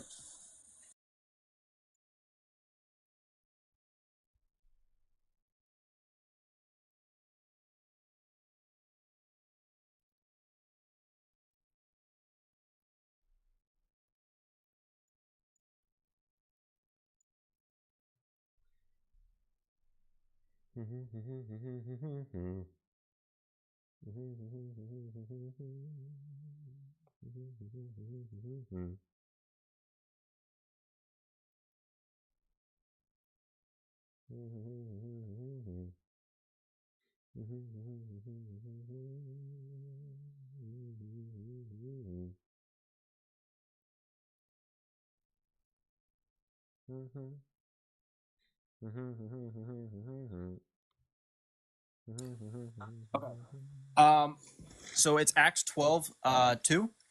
Okay, let me go pull it up. Acts 12, And 2, say, right? Yep, and it's actually James. It was not. I was thinking so we're talking about Thomas. We're talking about James, James, not brother of Thomas. Jesus. James, son of Zebedee.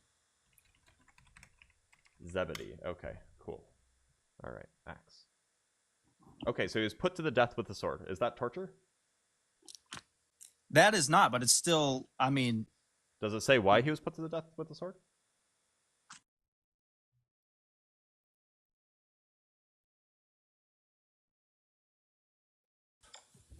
Hang on. I mean, if you're gonna dig into this, we need a little bit more context here.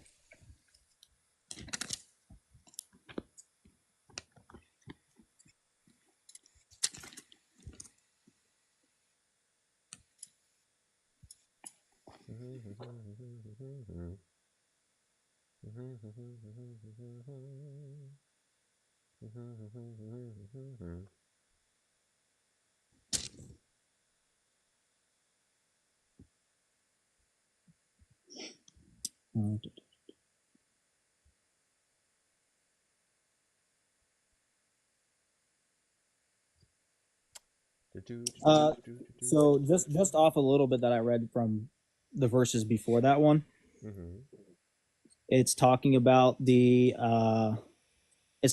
disciples being called Christians first in Antioch, which was I mean, obviously Christian was not a fun name. That was something that it was a slur. It was a slur for the people that followed Christ, almost to belittle them. But just off of that, it's saying that hang on one second.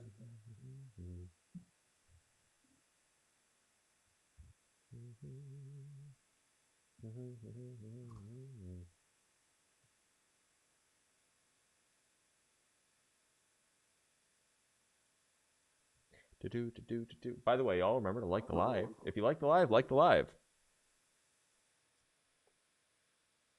May as well, right?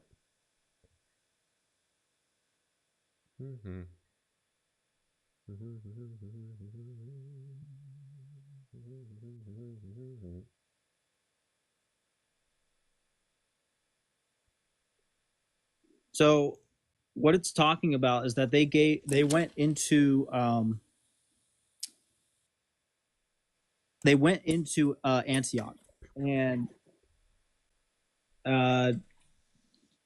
who was the guy that I'm trying to find the name of the guy that actually killed them.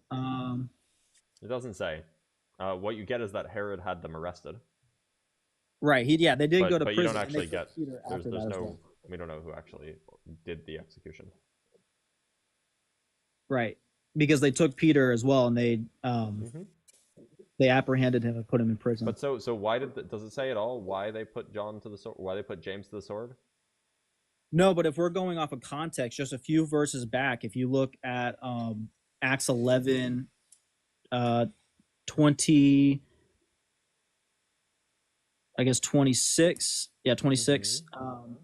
It's talking about how they were first called Christians.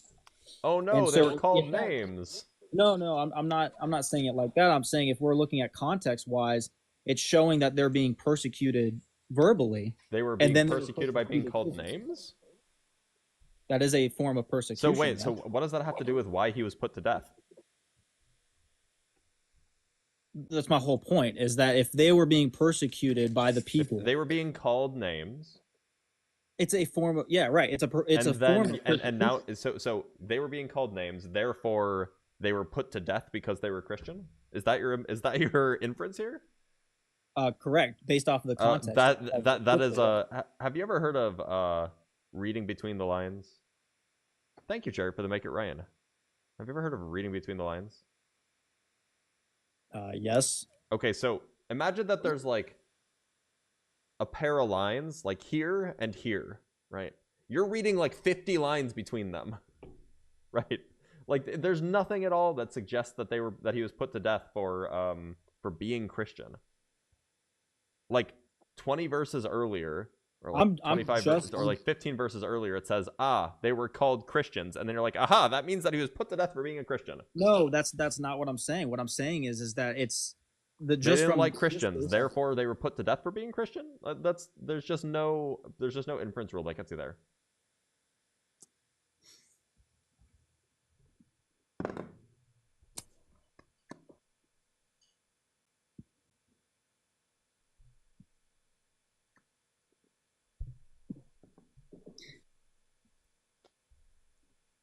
The reason I'm implying this is because, again, a few verses above that one, above 20, not 25, 26, it's talking about how they were full of the Holy Ghost and how they were preaching to the people, right? Yeah. So what I'm saying is based off of the context, the way it reads is that they went to Antioch, they were teaching. Yeah. They were called Christians for the first time in Antioch. Yeah. Right? And so if that's a form of persecution... It's not. Being called names is not a form of persecution. Absolutely it's a form of persecution. No, it's not. If I call you dummy, am I persecuting you? If it's for the faith, yes. If it's just a random thing if it's an aggressive... That's not what persecution is. Absolutely. There's a 100% verbal persecution if you say something against... it, especially saying like Christian was literally a slur towards the people that were following Jesus. This is like have you ever seen Luck of the Irish? It's a Disney Channel original movie. I have not. Okay, well in that movie, one of the characters does a fucking reach to the basketball hoop rim. And that's what you're doing right now. This is like the biggest reach I've ever heard.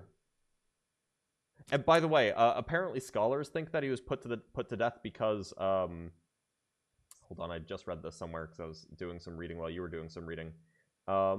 Because of his fiery temper, not because he was Christian.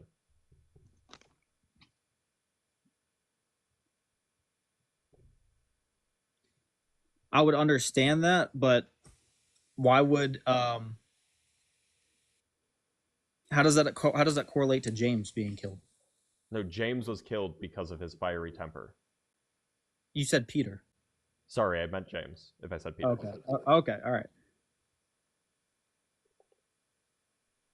And then you're saying that, and what source is that? You're saying scholars, so... Yeah, so it was R.E. Nixon, who wrote a book called Boanerges, which means Sons of Thunder. This is in the New Bible Dictionary.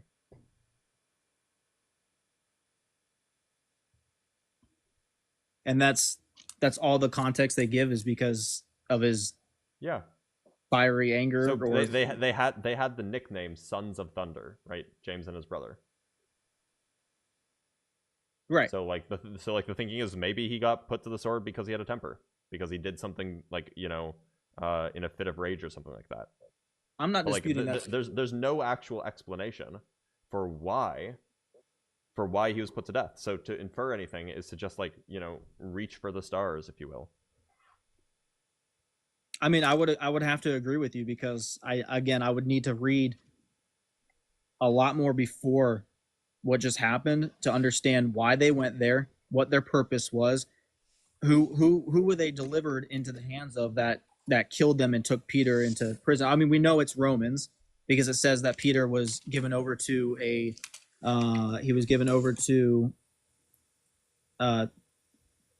quantrians of soldiers. But the thing is that I would need to know more of the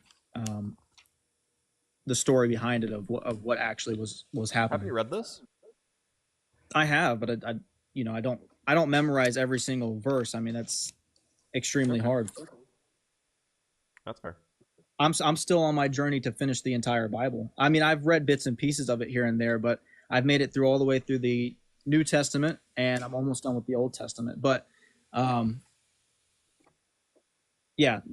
like memorize something like that, it's definitely hard. I mean, you remember bits and pieces of what happened in the story, but you need more studying, which I need to do for sure. But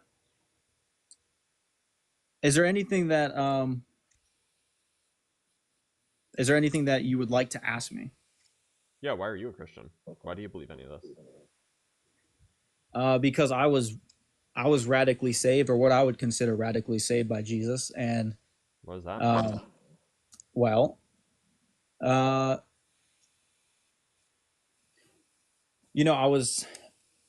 I'm sure, like with everybody, or I can't say everybody, that's kind of assuming, but I was dealing with a lot of stuff in my life at the time, and I was dealing with depression, anxiety, and I was seeking the things of, I guess, what you consider the world, and I was trying to kind of numb those feelings out, and one night, and this is the best way I can describe it, because what happened to me was spiritual more than physical, and so you're gonna have to bear with me on this one. But the best way I can describe it is that Jesus, and I knew who it was, even though I knew of God, I just didn't know him personally. And he really reached down and like grabbed me and yanked me up out of the pit that I was in that night. I mean, it happened all in one night. And again, I mean this it's a spiritual way, not a physical way. Although it did really feel physical. And anyways, he revealed himself to me completely in that night. And so I threw everything away. I knew he existed. I was like, what have I been doing? Like I've been following my own ways. I haven't been, I knew of you, but I haven't been following the way that you lived and said that we should live. And I just started walking alone with him. It's just me and him. And he taught me everything. He cleaned me up. Like, I mean, it was just small things at first, and it got bigger. And then why doesn't he do that to everybody? Why doesn't he help everybody out like that? I think it has to do a little bit with free will as well. I mean, you didn't really follow him, and then he kind of showed himself to you, and then you followed him, right? I knew I was lukewarm. I knew. Yeah, I mean, everybody knows what Christians are about, right? Well, so, like, sure. Everybody knows about that stuff. The thing is, though, is there's religion, and then there's Jesus. Everybody knows what Christianity teaches. Like, everybody knows it. Like, there's not a person who doesn't know, where we, at least in the United States and in the rest of the West, right?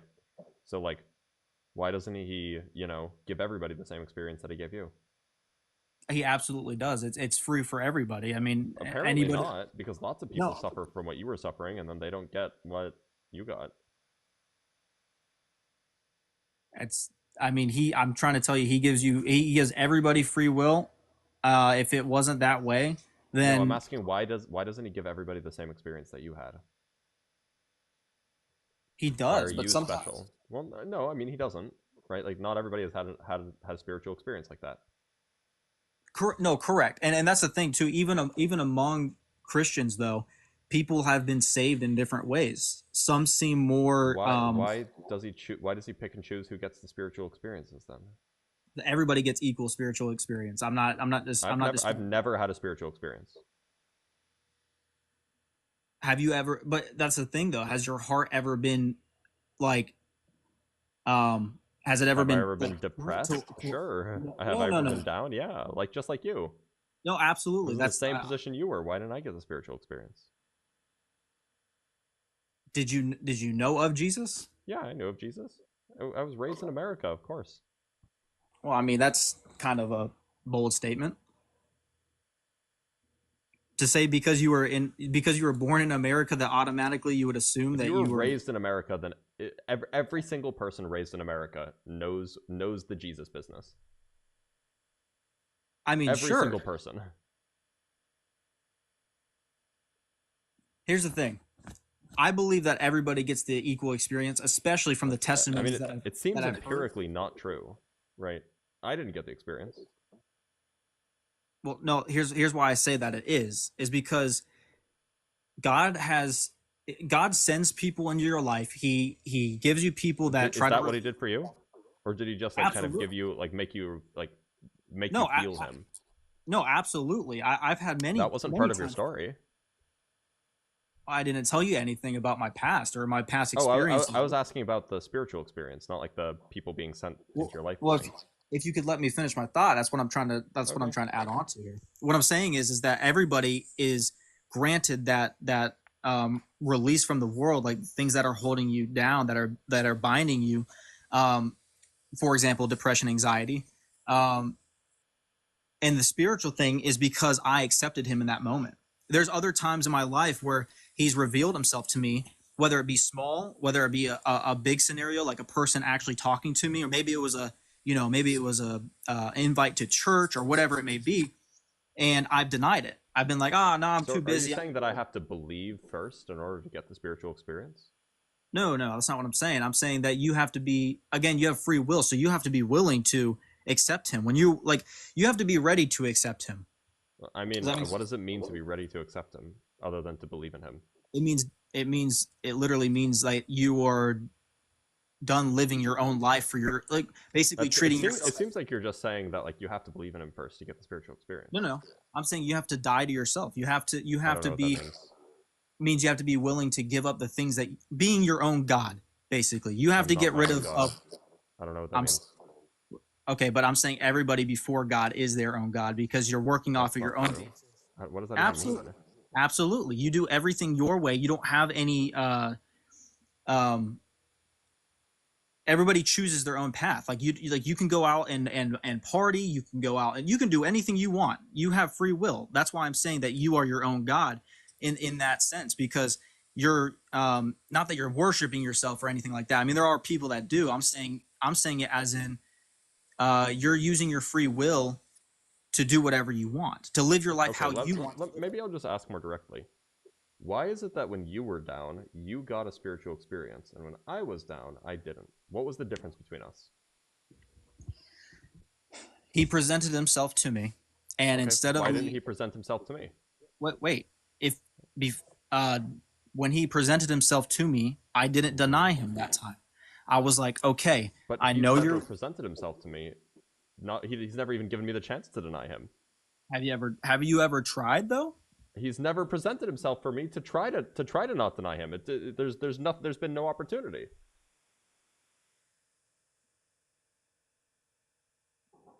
I was, even though I was lukewarm, I would still pray to him. Oh, then you already believed, dude. Oh no, hold on though. I knew there was a God. I knew there was a creator. That was not. So that was not believed. So you have to believe in a God in order to get the spiritual experience? No, that's not what I'm saying. I'm saying you said you knew that there was a creator. That's believing in God.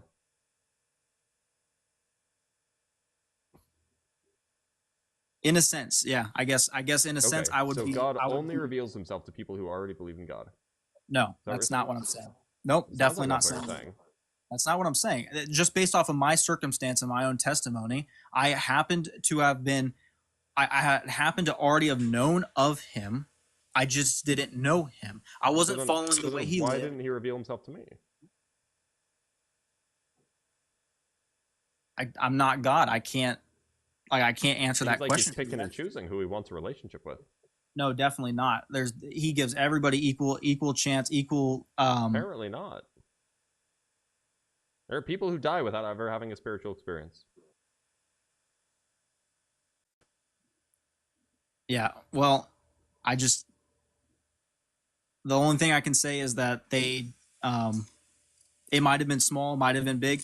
They might have had, and also there's things too, like people say, like, what about people that have never heard of Jesus or that are not in, in advanced civilization? Like, what happens to them when they die? I didn't ask that question. No, I'm saying people do, and what I'm saying is that we serve a merciful and just God, and so those people why are you telling me this? I didn't ask this question because you just said there's people that die that never had that experience. Yeah, there are people born in America who die having never, people born, raised, lived their entire life in America, know what Christianity is, lived their entire life without ever having a spiritual experience. Those people exist. Okay, so then let me ask you this. You're saying that you've never had a spiritual experience. Right. Well, first of all, that your direction is already off. You shouldn't be looking for a spiritual experience. And the reason I say that is because it's the same reason that lukewarm Christians go to church every Sunday, and they say okay, I'm good now because I'm going to church every Sunday. I say that because I'm not looking for a spiritual experience. I'm not like out there seeking one. Like, I'm not like on the lookout for a spiritual experience. I'm just living my life. But you want to encounter God. I mean, like, if he exists, I'd like to know that he exists. Yeah. So that's what I'm saying. And you're saying you've never had an experience to where he revealed himself to you. Yep, I never have. You wouldn't consider this, what's happening right now with us talking, you wouldn't consider that an experience? It is not a spiritual experience. It's very mundane, actually. No, not a spiritual experience. I'm asking for a spiritual experience. I'm saying God revealing himself to you. Well, this isn't God revealing himself to me. This is a guy talking to me about his beliefs. Correct. That's not an example of a spiritual experience. Okay, well then let's I think it would be, though. I would definitely, if I was standing back, I can assure you this is not spiritual for me. Not spiritual. I'm saying God revealing himself to you in an equal amount. Why did you get a genuine spiritual experience and I get this lukewarm random guy telling me about his beliefs? That seems pretty unfair. No. That's what I'm saying. That's God revealing himself to you. The question is, in free will, do you accept to seek him? Do you ask him? Do you really, like, with truth and spirit beyond the physical, do you pray to him and say, if you are... Why would I pray to him if I don't believe he exists? I'm saying, if you ask him and you say, if you are real, who am I asking? Reveal yourself to me? He would I've literally said that on lives before and nothing has happened. Are you sure you weren't saying it out of I literally said that on lives before. Okay, well, I'm gonna just let you know that God can read your heart and he knows your intentions behind what you say. And if it wasn't, so does he want a relationship with everybody or only the people who are, like, really craving his attention? Absolutely, he wants. He so wants. Then why does it matter what's on my heart? Because he's not going to force you into a relationship with him. I don't want to be forced. I just want the information. I want enough information to make a decision. Okay, so then maybe I can't even make a decision if I don't have enough information, right? Well, then maybe you're still on that journey right now because you're obviously seeking something. I mean, look, lots of people die atheists. Lots of people die without ever having a spiritual experience, without ever having gotten that information. But I didn't get that spiritual experience until I accepted him. Until I said, I'm not going to... So you didn't get the experience until you already believed. I know. No, not like that, though. I had people that had told me, you should read your Bible. Would you like to go to church with me? They would even preach to me, even though I was already... I definitely now standing for where I'm standing, I would not consider myself Christian where I was standing. Because I was still living for the world. And as Jesus describes, if you're doing those things, you're not living for him. So, and I got off track. My point is that there's God revealing himself to you, and then there's a spiritual experience. And so I didn't get that spiritual experience until I was ready to give myself over to him. He revealed himself to me that last time, and I said, okay. and then the So why hasn't he spiritual. revealed himself to me? Well, that's what I'm saying. If you're being honest with yourself, have you I ever am. right? So have you ever had anybody ask you or tell you about Jesus? Has anybody ever preached the gospel to you? Lots of people have, and it just sounds cringy. That's God revealing himself to you. Whether God you're is cringy. if you decide that's what it is, then yeah, that's your It's free not a will. decision. It's just how people are. I mean, Okay, you're not well, cringy. You actually seem like a normal guy, but like most of the time when people are like walk up to you and start preaching at you, it's just cringy. Absolutely. Well, so that's the thing. I will agree with you on that, just because I've seen, the way people preach the gospel is a little questionable. But also, I mean, you're trying to get people's attention and you're trying to be loud enough to where everyone can hear you. I don't know if standing on the side of a road with a microphone is the best way to preach the gospel. Probably not. I would personally want to go individual and like go person to person. Anyways, as for your experience, that's God revealing himself to you. And at that point, What's you God have revealing himself to me? the Annoying people preachers preaching on the the gospel. street corners? Absolutely.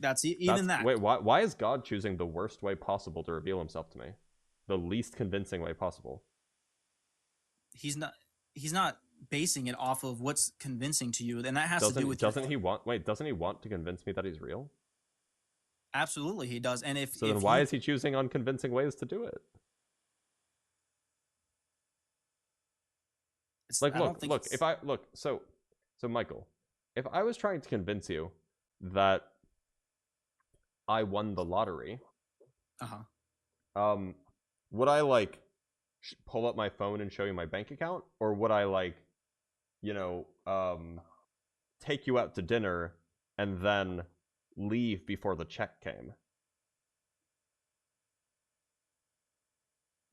Hold on. What do you mean by that? Like I left you with the check, but I told you while I was at dinner that I had $1 billion. Right. So I take you out to dinner. I tell you, hey, I have $1 billion, and then I just run off before the check comes. I don't know what you're implying. Like, what I'm implying is that if I did that, you would not believe me that I'm a billionaire.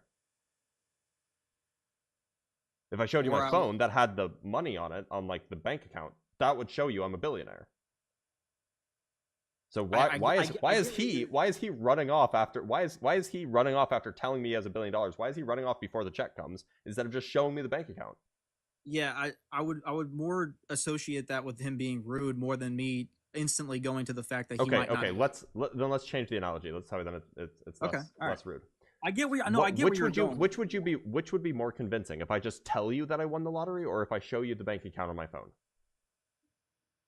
I mean, obviously the bank account on the phone. So then, why is he just telling me that I won the lottery and not showing me that there's $1 billion in my bank account? Is the $1 billion in your bank account supposed to be that would be like either a spiritual experience or just something really convincing? Salvation? Is that or no, just something really convincing, just something to convince me that he's real. Well, I guess I don't know, like, all your experiences that you've had. I mean, from what you've said, they've been very unconvincing that there's a God. Let me assure you of that. Then to that, I would say, then why would you still be seeking? Because I like to know it's true. And it seems like a lot of people think they know it's true, and they seem to have a different opinion of what's true than I do. Okay. But then again, you're still if you were absolute, if you were stuck solid on ground that you're like, oh man, these Christians and everybody else, they're just, they're using religion as a crutch, and they're all, they're all cringy or whatever, then why would you be seeking if you were still solid on the fact that you're an atheist? And that I just told you, because I want to know it's true, and it's puzzling to me that so many people think that I'm wildly wrong about this thing that I think is true. So I'm, acting out of humility and recognizing that, yeah, actually, maybe I could be wrong. Let's see if anybody can convince me that I'm wrong and, convince me what the right thing is. Okay. Well, I mean, I guess that makes sense. Could you be wrong? Me? Mm-hmm. No, I couldn't be wrong. And the reason I say that is not because I'm closed-minded. It's because I've had a personal experience with him. I've seen too much. It's a joke that I say all the time. I've literally seen too much to the point where I can't not know. If I denied him now, it would just be utter like stupidity. It's not just me going to church every Sunday. I've had an encounter with him multiple times, even on the daily. And so for me to like, even though I can't articulate how he's real, the thing is that I've had that experience. So I can't. I would have to say, no, I cannot be wrong for that. Okay.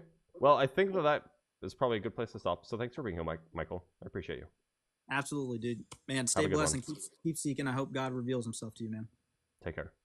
All right, let's bring on the next guest. Michael was cool. By the way, if you guys like what you're seeing, like the live. The more people who like the live, the more likely I am to put my hair down if we get to 100K likes on TikTok. And if you're watching on YouTube, if we get to say, I don't know, 200 likes on YouTube, that'll be enough. In the meantime, I'm going to bring up a guest from YouTube who's been waiting a very long time. Oh, Kel's left. Okay, well, we'll bring up Andre anyway. Andre, can you hear me all right? Yeah, I can hear you. Can you hear me? Yeah, I can. Let me just make sure that you're connected through the audio on... Just give me 1 second as well. Actually, we can hear you perfectly. Yeah, great. First of all, I'd like to say Assalamu alaikum. I am a Muslim, not a Christian. Cool. But cool with all my Christian brothers, Jewish brothers, Buddhist brothers, all of them, right? So I know you particularly are an atheist, right? Me, myself, I was an atheist up until about 2 years ago.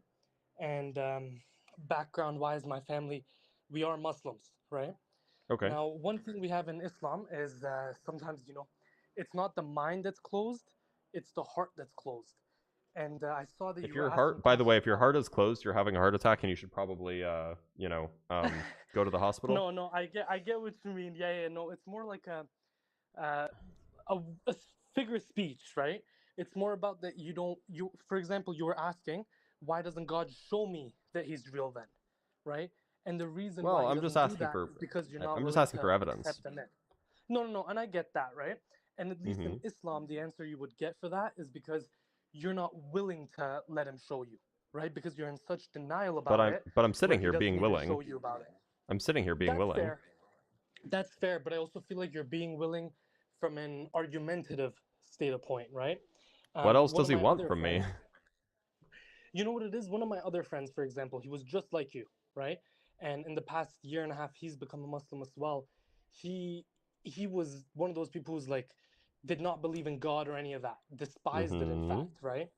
And he started praying, and he was like, he was literally asking in his prayers, he was asking, Allah, show me, if you're real, show me a sign, right? Show me something to prove to me that you're real, right? And after 2-3 months of repetitively praying for it and not receiving anything, finally he started getting the signs. Why would he pray at all if he didn't think God was real? Because he was willing. So that goes back to my point.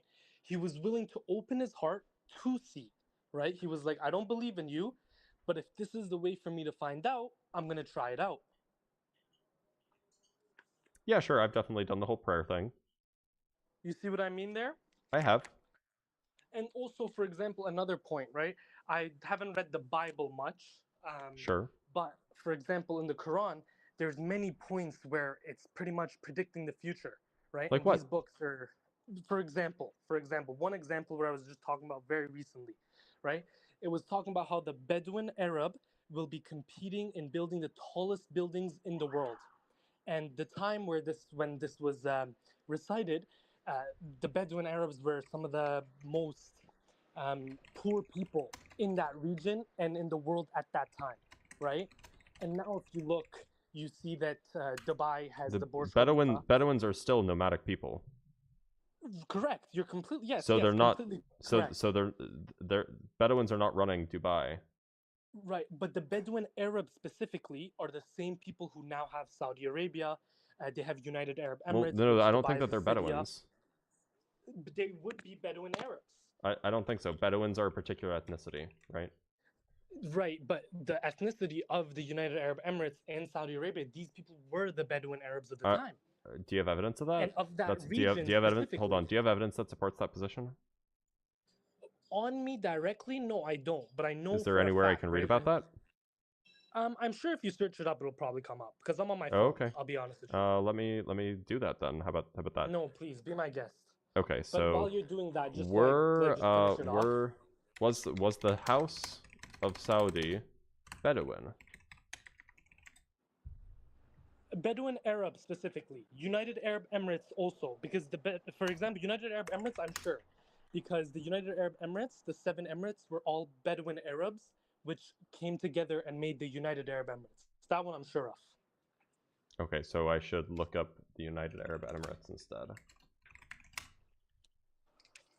Okay, and any particular emirate I should look up? Maybe Abu Dhabi? Dubai would probably be a better one. Okay, let's look up Dubai. Okay, so the Dubai is run by, so I guess the Maktoum bin Hasher al Maktoum. Correct. That's the family. It's the real family. That's the it was a first ruler, I suppose. So yeah. And predecessor is Rashid bin Maktoum, Hasher bin Maktoum, Sa'id bin Maktoum, Maktoum bin Buti bin Sahid, or Suhail.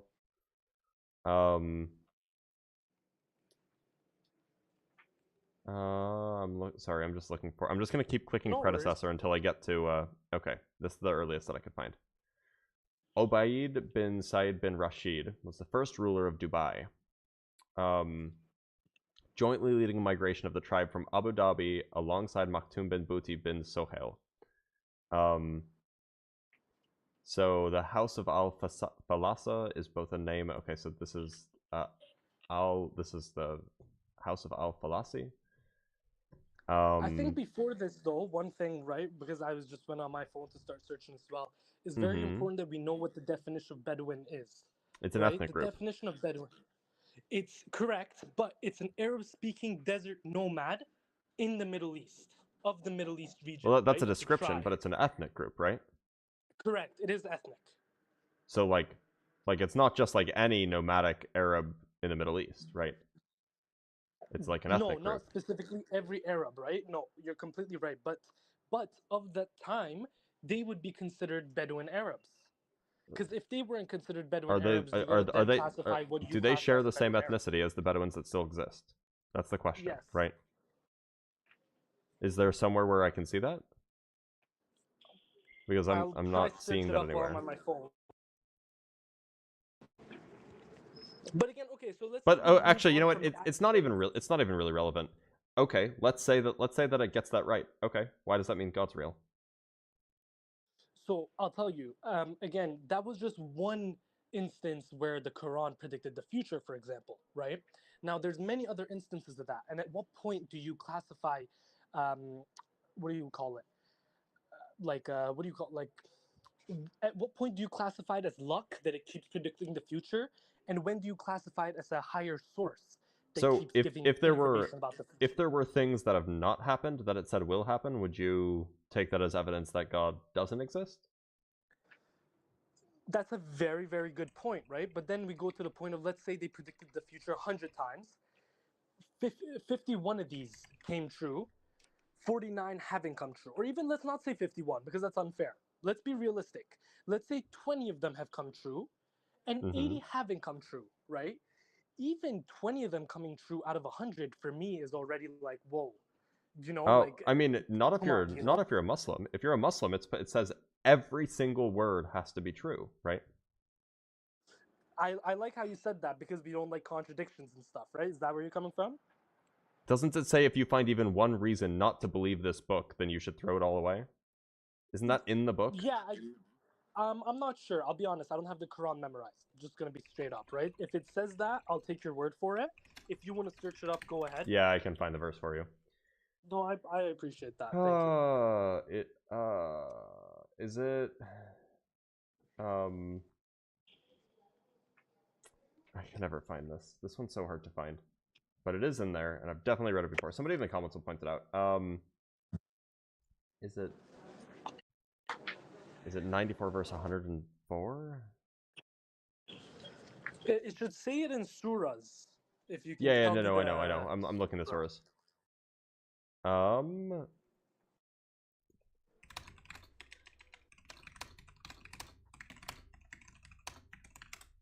Here we go. Yeah, okay. I found somebody that will at least be able to link me. Sorry, this is annoying. No worries. No worries. I in fact I'm appreciate looking. you There's searching a it up verse. and There's a verse along the lines of like, if you find even one contradiction or even one false claim, then it's then you should I think disregard the entire book. And it says that I think somewhere. I okay. could find it, So but I think what you're talking about actually, right, is so pretty much, right, we believe in the First Amendment too. Not First Amendment. Crap. What's it called? That first Jewish book that the Christians believe in as well. is I it always 4 forget the name. 182? Verse 182, is that it? It's not. Surah 2 verse 23. People are helping. Thank you, people. I know that it's in there. Okay, there we go.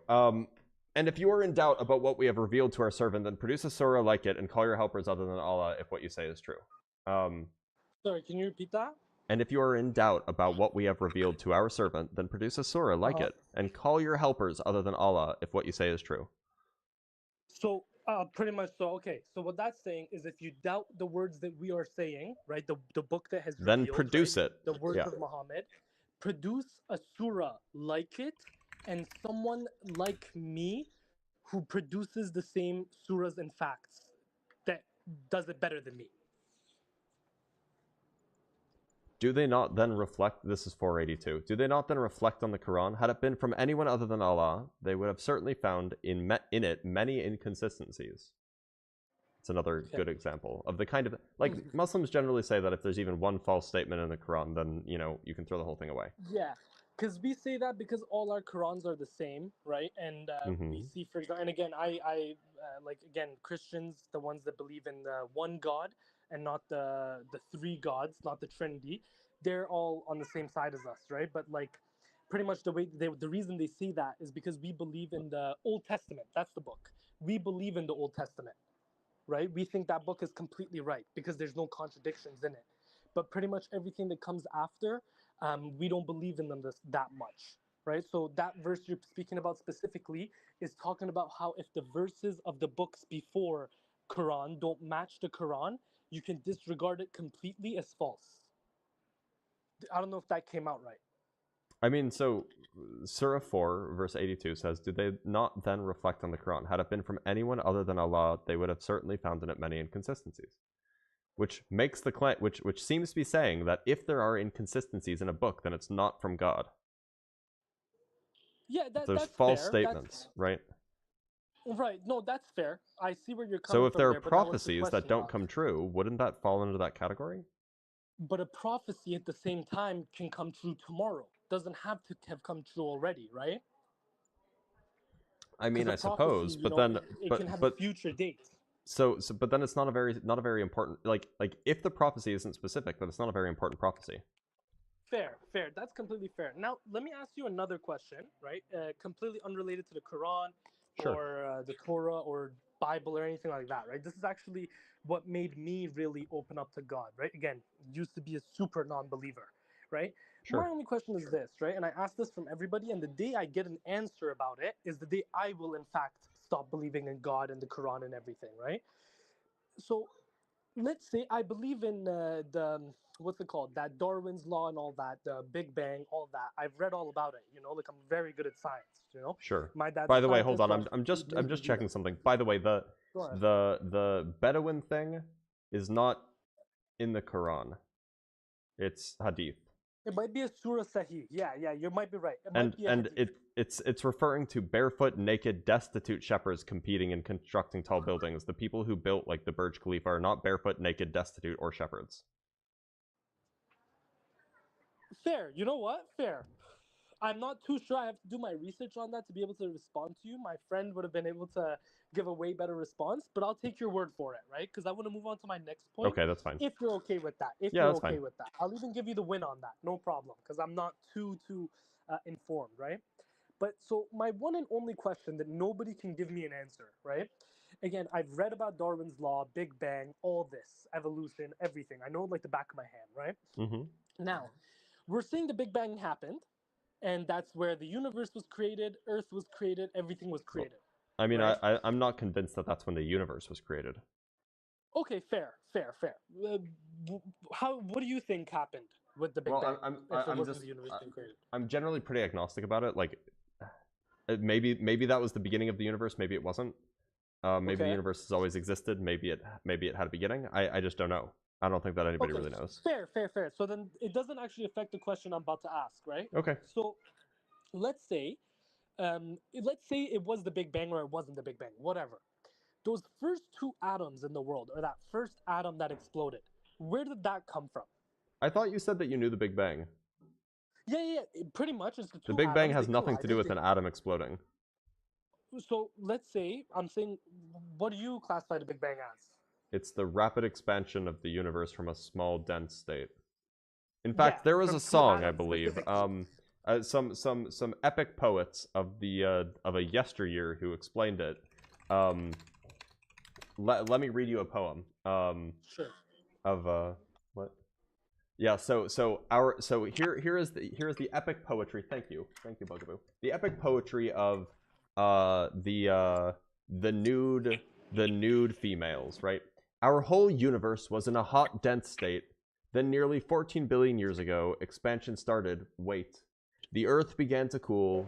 The autotrophs began to drool. Neanderthals developed tools. We built a wall.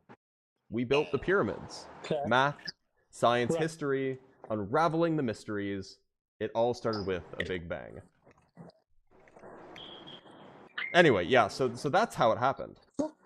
Right, okay, so now my whole point is, right, there was a beginning to the universe, right? There was a start to the whole, everything we live in, everything At least that's the around claim. us, I don't know if right? I'm There was a convinced of start it. to it. I'm not Okay, convinced fair of that. enough. Now, what was before the start? Who created the start? I don't think if it had a beginning, or sorry, if that wasn't the beginning, then it would have been some prior physical state before that. It wouldn't have been a who. It would have been a what. Right. That's fair. Now, what about who created that what that you said was before this?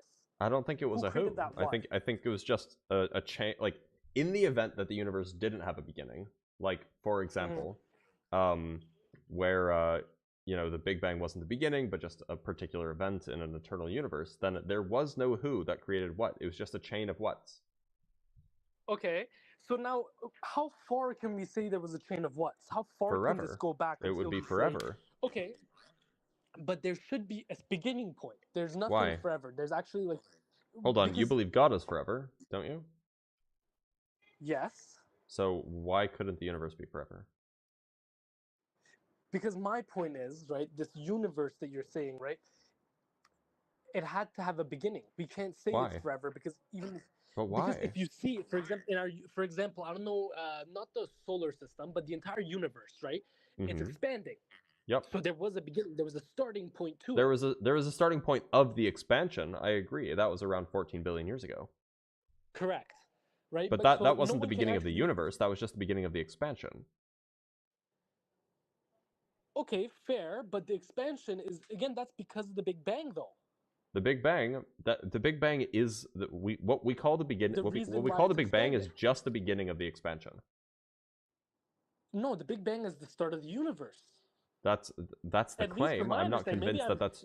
I'm not convinced that that's true. And Okay, so you I'm actually not don't I'm not believe in the alone on that theory. either. Okay, so you don't actually believe in the theory of Big Bang then? The Like, theory fully. of the Big Bang says nothing about whether it's the start of the universe. No, it is though. No, Maybe it's not. maybe I'm completely brutally mistaken, which I You seriously are. doubt, and I'll go do research about it right after this, right? Because then that would flaw my entire theory of why I believe in God, right? But at the same time, though, let's say, but then again, you haven't answered the question of what was in the beginning. I You're don't think just there saying was. it was. Look, it could be that there was a beginning. It could be that there wasn't a beginning. I don't know. I don't think that we have enough evidence to pin it down yet. I kind of lean towards it not having a beginning, just because of recent data that seems to suggest that the universe is headed towards a big crunch, which would then open the door for like a cyclic, like a cycle of universes. But like that's Right. kind of speculative based off of like some pretty new data. So like, Right.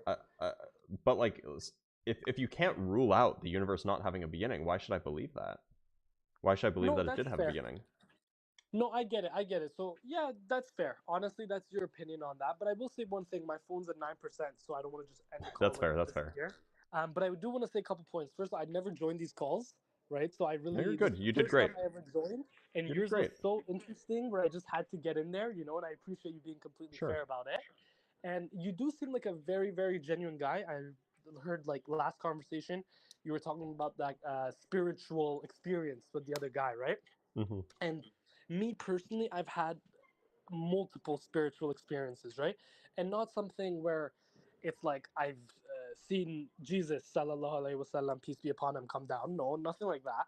But like I've had spiritual experiences where it was just me and God, and I asked him for something, and he responded to me in the moment, and he solved my problem. And I know that sounds so crazy because you can put it to probability and everything, but the point I was trying to get to is, bro, you seem like such a nice guy that honestly, just take this one thing I told you. Sometimes it's not your mind that's closed, it's your heart. After the streams, all that, right? Because I know that's part of your business. And you're doing amazing at it. It's not my day job. Don't worry. I have a day Fair job. enough. But no, I believe you. And even if it was your job, bro, fuck, good for you, bro. I'm trying to get like you, bro. Like, good for you. I'm not hating on her or anything. But, bro, you seem like such a nice guy. Maybe at some point, try open your heart once a day, once a week, for a couple months, and see what comes out of it. That's all I'm going to say, bro. Thank you for your time. You've been lovely. All right. Thanks for being here, Andre. Have a good one. Take care, my friend. Bye-bye. What a delightful person. We might disagree, but that was a delightful human being. By the way, we are so close. 6,000 people, 6,000 likes away from getting 100k likes, and then I'll put my hair down like you people want me to for some dirty reason. Okay, that's gonna get me banned. I shouldn't say that. But like you people want me to for some strange reason. So feel free to do that, and I'll put my hair down, and then you guys will see what you want. And if you want to support the live, like, you can do so through super chats. You can do through the TikTok gift whatevers. There's a Cash App and link tree in my bio. These are all cool ways to do it. Or subscribe, or join the Discord. All cool things to do. Anyway, let's talk to the next guest. Lil Frozen Frost, how's it going? Doing good. How are you doing? I'm doing okay. What God do you believe in, and why should I believe it? I'm Christian, and so I just wanted to ask a clarifying question. Are you atheist or are you agnostic? Because I heard you talk about that you have some agnostic beliefs in kind of the start of the universe a little bit. Yeah, so I mean, I am an atheist in the sense that, like, I have high credence that there is no God. I'm not, like, on the fence, if you will. But there are things that I'm not confident on. Like, I'm not confident about whether or not the universe had a beginning. You know, I'm not confident about, you know, what consciousness is. But that's neither here nor there with regards to the question of theism. Yeah. Okay. That would make sense I guess. And so for myself, one of the big things for me to believe that there is kind of some higher power, because I just kind of want to address that, is kind of one of the big arguments for myself, because I didn't know if God was real. And so I looked up kind of atheism and just kind of every kind of belief system you could think of, just kind of to get a brief understanding of the universe. And for myself, one of the big arguments for me not to believe in, to be atheist, is morality, because for myself, it's hard to accept, I feel like there is some kind of justice in the universe. Really? I feel bad for terrible things happening in the universe, or not in the universe, but kind of in the world. And I just am for myself deep down, it's hard to accept, why do I feel bad if I'm just some kind of creature in the universe and there's no point to anything. I mean, but okay, so why couldn't it just be that that's how human brains work? That human brains have psychology, and part of that psychology is empathy and feeling bad for people who have bad things happening. Is there evidence to support that? That morality stems from empathy? Absolutely, yeah. This is one of the most well-studied questions in psychology. And so would you agree that morality is mostly just a socially based construct? I think that there's some social aspects to it, but I don't think it's entirely that, no. Okay. And so from what I've seen, that there's different societies have different morals, basically, from what I've seen. And to an extent, yeah. And so from what I've seen, it's I don't know. my feelings make me, it's hard to doubt that there is God based on how I feel about things. Okay. Yeah. But surely you understand that how you feel about things won't convince anybody else, right? Yeah, no, I totally understand that. And so, yeah, a lot of the time, I don't have a whole bunch of time. I do apologize about that. And so I just wanted to get just a brief understanding of kind of where you were at with things. And so, yeah, just for myself, I mean, I've grown up Christian my whole life. And so I just have a lot of questions kind of about different things. And it's hard for me. Yeah, it's hard for me to say there isn't any God with no evidence to say there is no God. While people like, and so for me, the claim to say there is no God is like, okay, well, what's the evidence to support that there is no God? And for myself, people claim certain things. I can give you an example, by the way. Okay. Yeah, so like, this is an example of inductive evidence. So all of the experiences that you or I have ever had or ever will have is a thing happening as a result of a physical cause. So like you press on the gas pedal in your car, it's a physical cause, your car goes faster, right? I throw something up, it comes down, the physical cause is I threw it up, right? That feature of our universe, that all effects have physical causes, that should give you a high, that should make you very, very strongly believe that indeed all effects have physical causes. And if that's the case, that means that there's just no room for God, being non-physical, to be a cause. And so you're talking about the theory of gravity and that sort of thing? No, I'm just talking about like just generally how our universe works. Our universe generally works. In fact, this is literally every single experience we have is an effect being caused by something physical, right? Whatever that physical cause might be, it's always physical in both you or in either you or my experiences. Okay. And so that should at least give you reason to believe that all effects have physical causes. Which would mean that if God is the cause of something, he must be physical. But then he's not a God. And okay.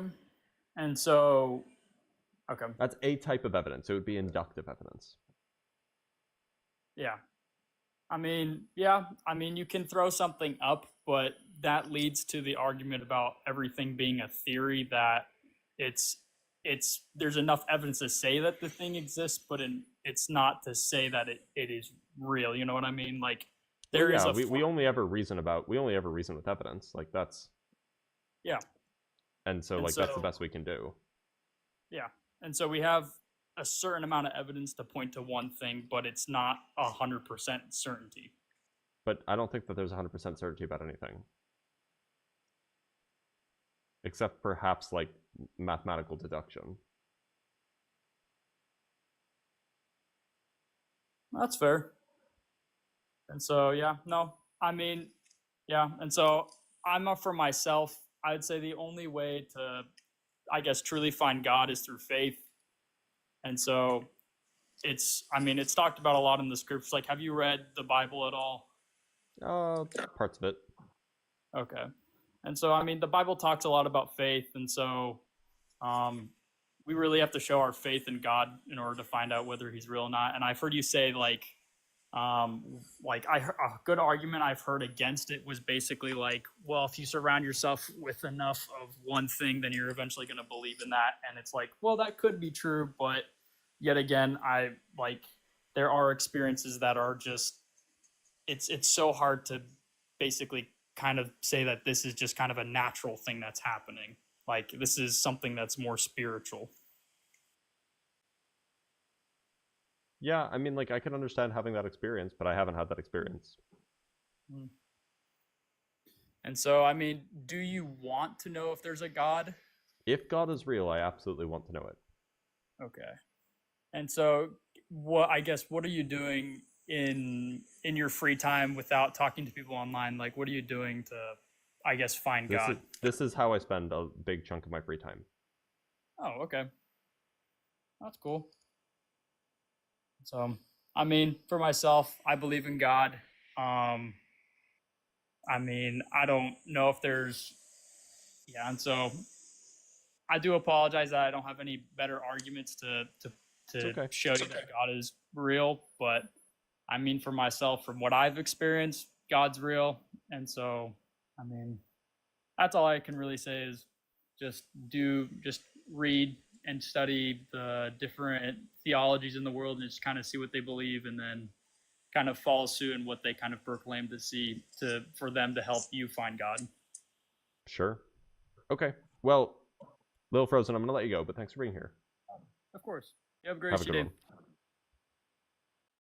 Remember, if you're watching and you want to support the live, there's a Cash App in the link tree in my bio. There's Super Chats. There's TikTok Live donations. These are all cool ways to support me. Obviously, there's no obligation, and you should join the Discord even if you don't do those things. But it's cool to do them, because then I feel less bad. Orielco, how's it going? Hello, how are you doing? Can you hear me? I can. How old are you? I am 29. Okay. And what God do you believe in, and why should I believe in it? So my background is in Hinduism, and specifically, I do believe in oneness, but not exactly one God. Okay. Similar. Now, why should I believe that? So you should not believe, but I wanted to talk about something different, right? Okay. So, and I also want to argue from a Christian God perspective. Is that fine with you? Are you Christian? So it's because of the certain terms, right? That if I use it, I cannot explain it to you because it's in my native language. So, and from what I have gathered, I really resonate with Bible, right? And I want to decode some of the things that I've studied in the Genesis itself. Okay. Is that fine with you? Sure. Sure. So let's assume, right, that everything was light, like the Bible says, right? Let there be light, right? So as we know that all the lights can only take up one space in the whole universe, right? They don't need multiple space. Am I correct? Light, because light they takes are up waves. space. So let's assume that it takes certain space, right? Yeah. And we can combine every light that exists into that tiny space, correct? Because they can constructively or destructively stay in one there's a space. relativistic limit. You'll form a black hole what would that be? before you put all the light in one place. Sure. So if we do put light in all the one place, it does form a black hole? Well, it would, yeah. If you took all of the light in the universe and you put it in one place, yeah, you'd absolutely get a black hole. Sure. So that means all the black hole, they are in certain space, correct? Which black holes in holds some all the sense light. occupy a certain amount of space. Or wave. But they aren't. Black holes aren't made of light. Not light. I'm talking about waves because when I say light, I'm trying to be more generic because I'm talking about infrared, ultravave. Yeah. I'm referring to electromagnetic radiation. Yes, EM basically. Yeah. So because as the Bible says, let there be light, right? Yeah. And if we do assume that if there was only light, there should have been only wave in the entire universe in the first state, correct? Which Big Bang Theory does say. Well, but the thing is, yes, there was a state that the universe was in before light existed. Yes, but we don't know what light is, right? So we have to define light first. Light is electromagnetic radiation. So, and what is electromagnetic radiation, if I may ask? It is a component of the electromagnetic field that falls off as 1/r squared. The electromagnetic field is a connection of a U1 principal gauge bundle. Yes, but it contains two things, right? Electrical and magnetic. So we cannot just say that it is one. Well, it's one thing. It's the electromagnetic. It's the electromagnetic field. Electricity and magnetism are not separate things.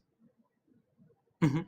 So what part of light is electrical and what part of light is magnetic? Could you Light has separate both. that? Light has both. Yes, You cannot but separate one from the other. yes. Yes. So let's say if you could separate, what would it come out as? Light is equally composed of electrical fields and magnetic fields. Yes, yes, I do get that, right? So, but in the creation of universe, you have to create all the things that this universe has, right? So first it has to create a light, and it has to give it the property of both affecting certain spectrum of this universe, which is electrical spectrum. I mean, right? like if you're trying to make like a scientific argument, it'll fall flat because light wasn't the first thing in the universe. Yes, I do know that, right? Because even before then that, why are light you has to be so have property. why are you trying to make a scientific argument for Genesis? So in the first day, it says that let there be light, right? Yes, and the light is the creation. What was the first thing? Well, we don't know exactly what the first thing was. However, the electroweak field preceded light. It existed before light existed. And what would electric weak field? Electroweak like? field. It wouldn't look like Yes, anything. electroweak. You couldn't see it. It's not electromagnetic. So that's darkness, right? It's not. I mean, I guess that. I mean, the notion of light didn't thematically. even exist yet. The notion of light didn't even exist. Like there is no. Yes, because notion light. of time did not exist. No, time existed. Because we do have to create time too. Time absolutely existed at this moment. When the electroweak field existed, time existed. Mm-hmm. So, what is so between time and the creation of light, right? Something happened, right? Yeah, the electroweak field existed before the electromagnetic field did. Yes, could that be like, hey, let there be light, right? The separation of existence of light and darkness. Because someone has to do it, right? Why does someone have to do it? Just like I have to connect to this live by pressing on TikTok, I did that, right? I expressed my voice of intent, and it's expressing, and you were listening to it, and I commanded it by coming to this live. Yeah, but you can also have physical causes that happen. So, but then again, someone has to intend it, correct? If I don't intend it, can I talk to you? You don't need intent in order for physical things to happen. Yes, but without intending, can I talk to you? Well, it's my intention in talking to you. Right? You can't, because humans have intention. But yes, physical things putting the don't same have intention. Yes, but because this universe has intention at certain point in time, so I'm assuming that before the creation of light and after the creation of time, there has to be some intent. Just like you and I have intent right now. Why would you assume that? Because you and I have intent. Why would you assume that the universe has intent? Because we do. Because we do right now, right? So at this point, you should have that doesn't mean that the too. universe always has. I mean, like, Bible says that it had intent, and that's what I'm arguing against. But I don't believe the Bible. So yes, but so you don't believe that there was light on the first day? Well, light because wasn't you did the first. Separate light from the darkness, right? Light wasn't the first thing, right? So what was the first thing that existed? Yes. The electroweak force preceded electromagnetism, preceded light. But you cannot measure that because before that, time has to be you absolutely right? can measure the electroweak field. It's done in like electroweak phenomena are measured all the time in particle accelerators. Time already existed. Time existed for, a few fractions of a second before light existed. And during this time, the electroweak field existed. Yes, so let me ask you, right? So did Donald Trump win this election? Recent election? 2024? Yeah. Yes. So how do you know that? I was watching the news. No, because we all agreed that so many people agreed and decided to vote that, hey, we need to go out and act on it, right? Well, yeah, I know that because I watched So let's just say that if some people, 100,000 people just said that, hey, we don't need to act on it, right? Would that have changed? Depends on where they lived. But I mean, like 100,000 is enough to swing quite a few things, right? Yeah. So where does that intent for them to go out and vote comes from? Comes from their brains. Okay, so how is that? So where does the brain come from? From cells. It's made of cells. No, I mean, like brain is a creation of this universe, correct? So Yeah. it was a creation which is a functioning itself and can see on its surrounding that, hey, I can see, I can touch, I can feel quite a few things. Yeah. Right? So it is. So how can you say for sure that before creation of light, there was not something analogous happening at the same time by universe? Because we can measure it. Like we do physics. We know that there was stuff before light. Yeah, but after you measure it, you're just changing the state, right? Because because that's what measurement is. So can you measure the momentum without affecting its state? Sure, if it's in a momentum eigenstate. Because like once you touch something, can you exchange momentum, right? Can you touch something without exchanging momentum? You can measure something. You can measure something's momentum if it's in a momentum eigenstate. No, I mean, like, as soon as you touch a body, you have affected it by Not all introducing measurements a require momentum, right? touching things. You can measure things in ways that don't require touching, like by, putting it Yes, through I would be glad to know. putting it through some sort of mass spectrometer or something like that. Like if How something's does in a momentum eigenstate, you spectrometer can work? measure. If something's in a momentum eigenstate, you can measure that momentum eigenstate without changing its momentum. Yes, how would you do that? I just gave you an example, a mass spectrometer. Yes, how does mass spectrometer work? By Magnetic not fields. affecting, and magnetic field is not touching? They don't do work. Just because they don't do work does not mean that Yeah, they're not it touching. means that they don't change the kinetic energy of the thing. So magnetic field does not change kinetic energy, but electric field does, right? So we do have difference in Yeah. electromagnetic field and Electromagnetism, electroweak theory. the electric field and the magnetic field are different, but they're two parts of the same thing. The electroweak field, on the other hand, is like an even more broader thing that's not like electromagnetism. So if we go by the logic, then so you said that magnetic field does not change energy and therefore it does not affect momentum, right? Well, it can affect the direction of momentum, but you can infer its direction of So momentum that means from. affect the direction of momentum. I mean, so if it can Yeah, affect the but direction you of can momentum, how does it not?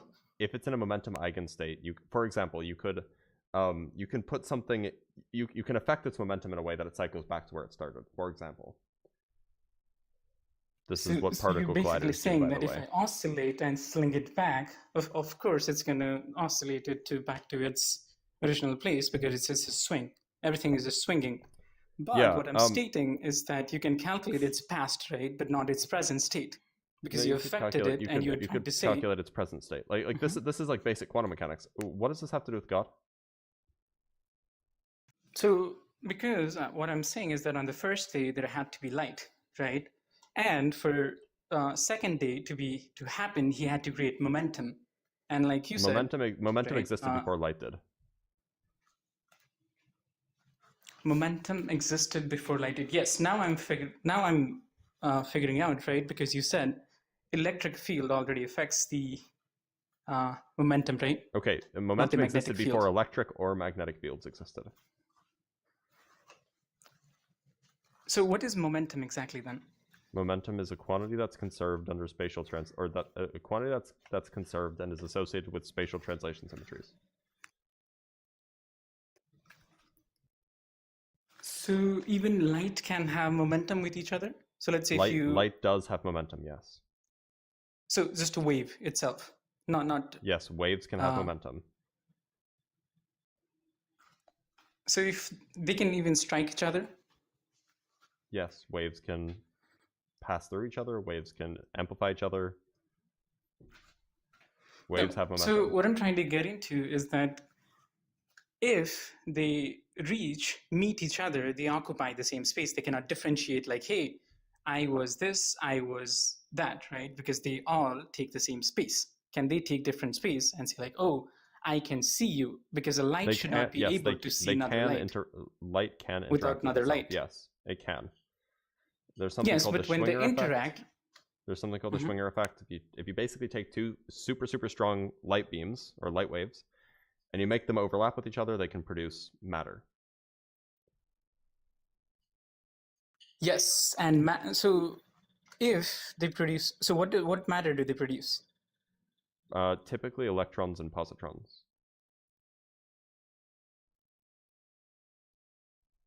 Is that what's happening inside the nucleus?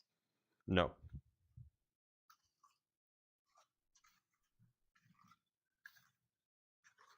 So, can you create this universe without creating light? Sure. The universe didn't start with light. Yeah, I mean, but it does need light, right? It doesn't need Like, light. It it's happens like saying, to have light. But Not it like a needs necessary, something analogous to light. depending on what your like view on, you know, modality is, or what your view on like possibility is and things like that. It doesn't necessarily need light. But look, this seems super off topic, so I'm gonna move on to the next guest. But thanks for being here, Orielco. Sure. Like, I feel like I was just giving a lecture, and I've spent the last 4 days dealing with lectures and, you know, organizing stuff. It's just not what I want to do right now. All right, let's talk to Void.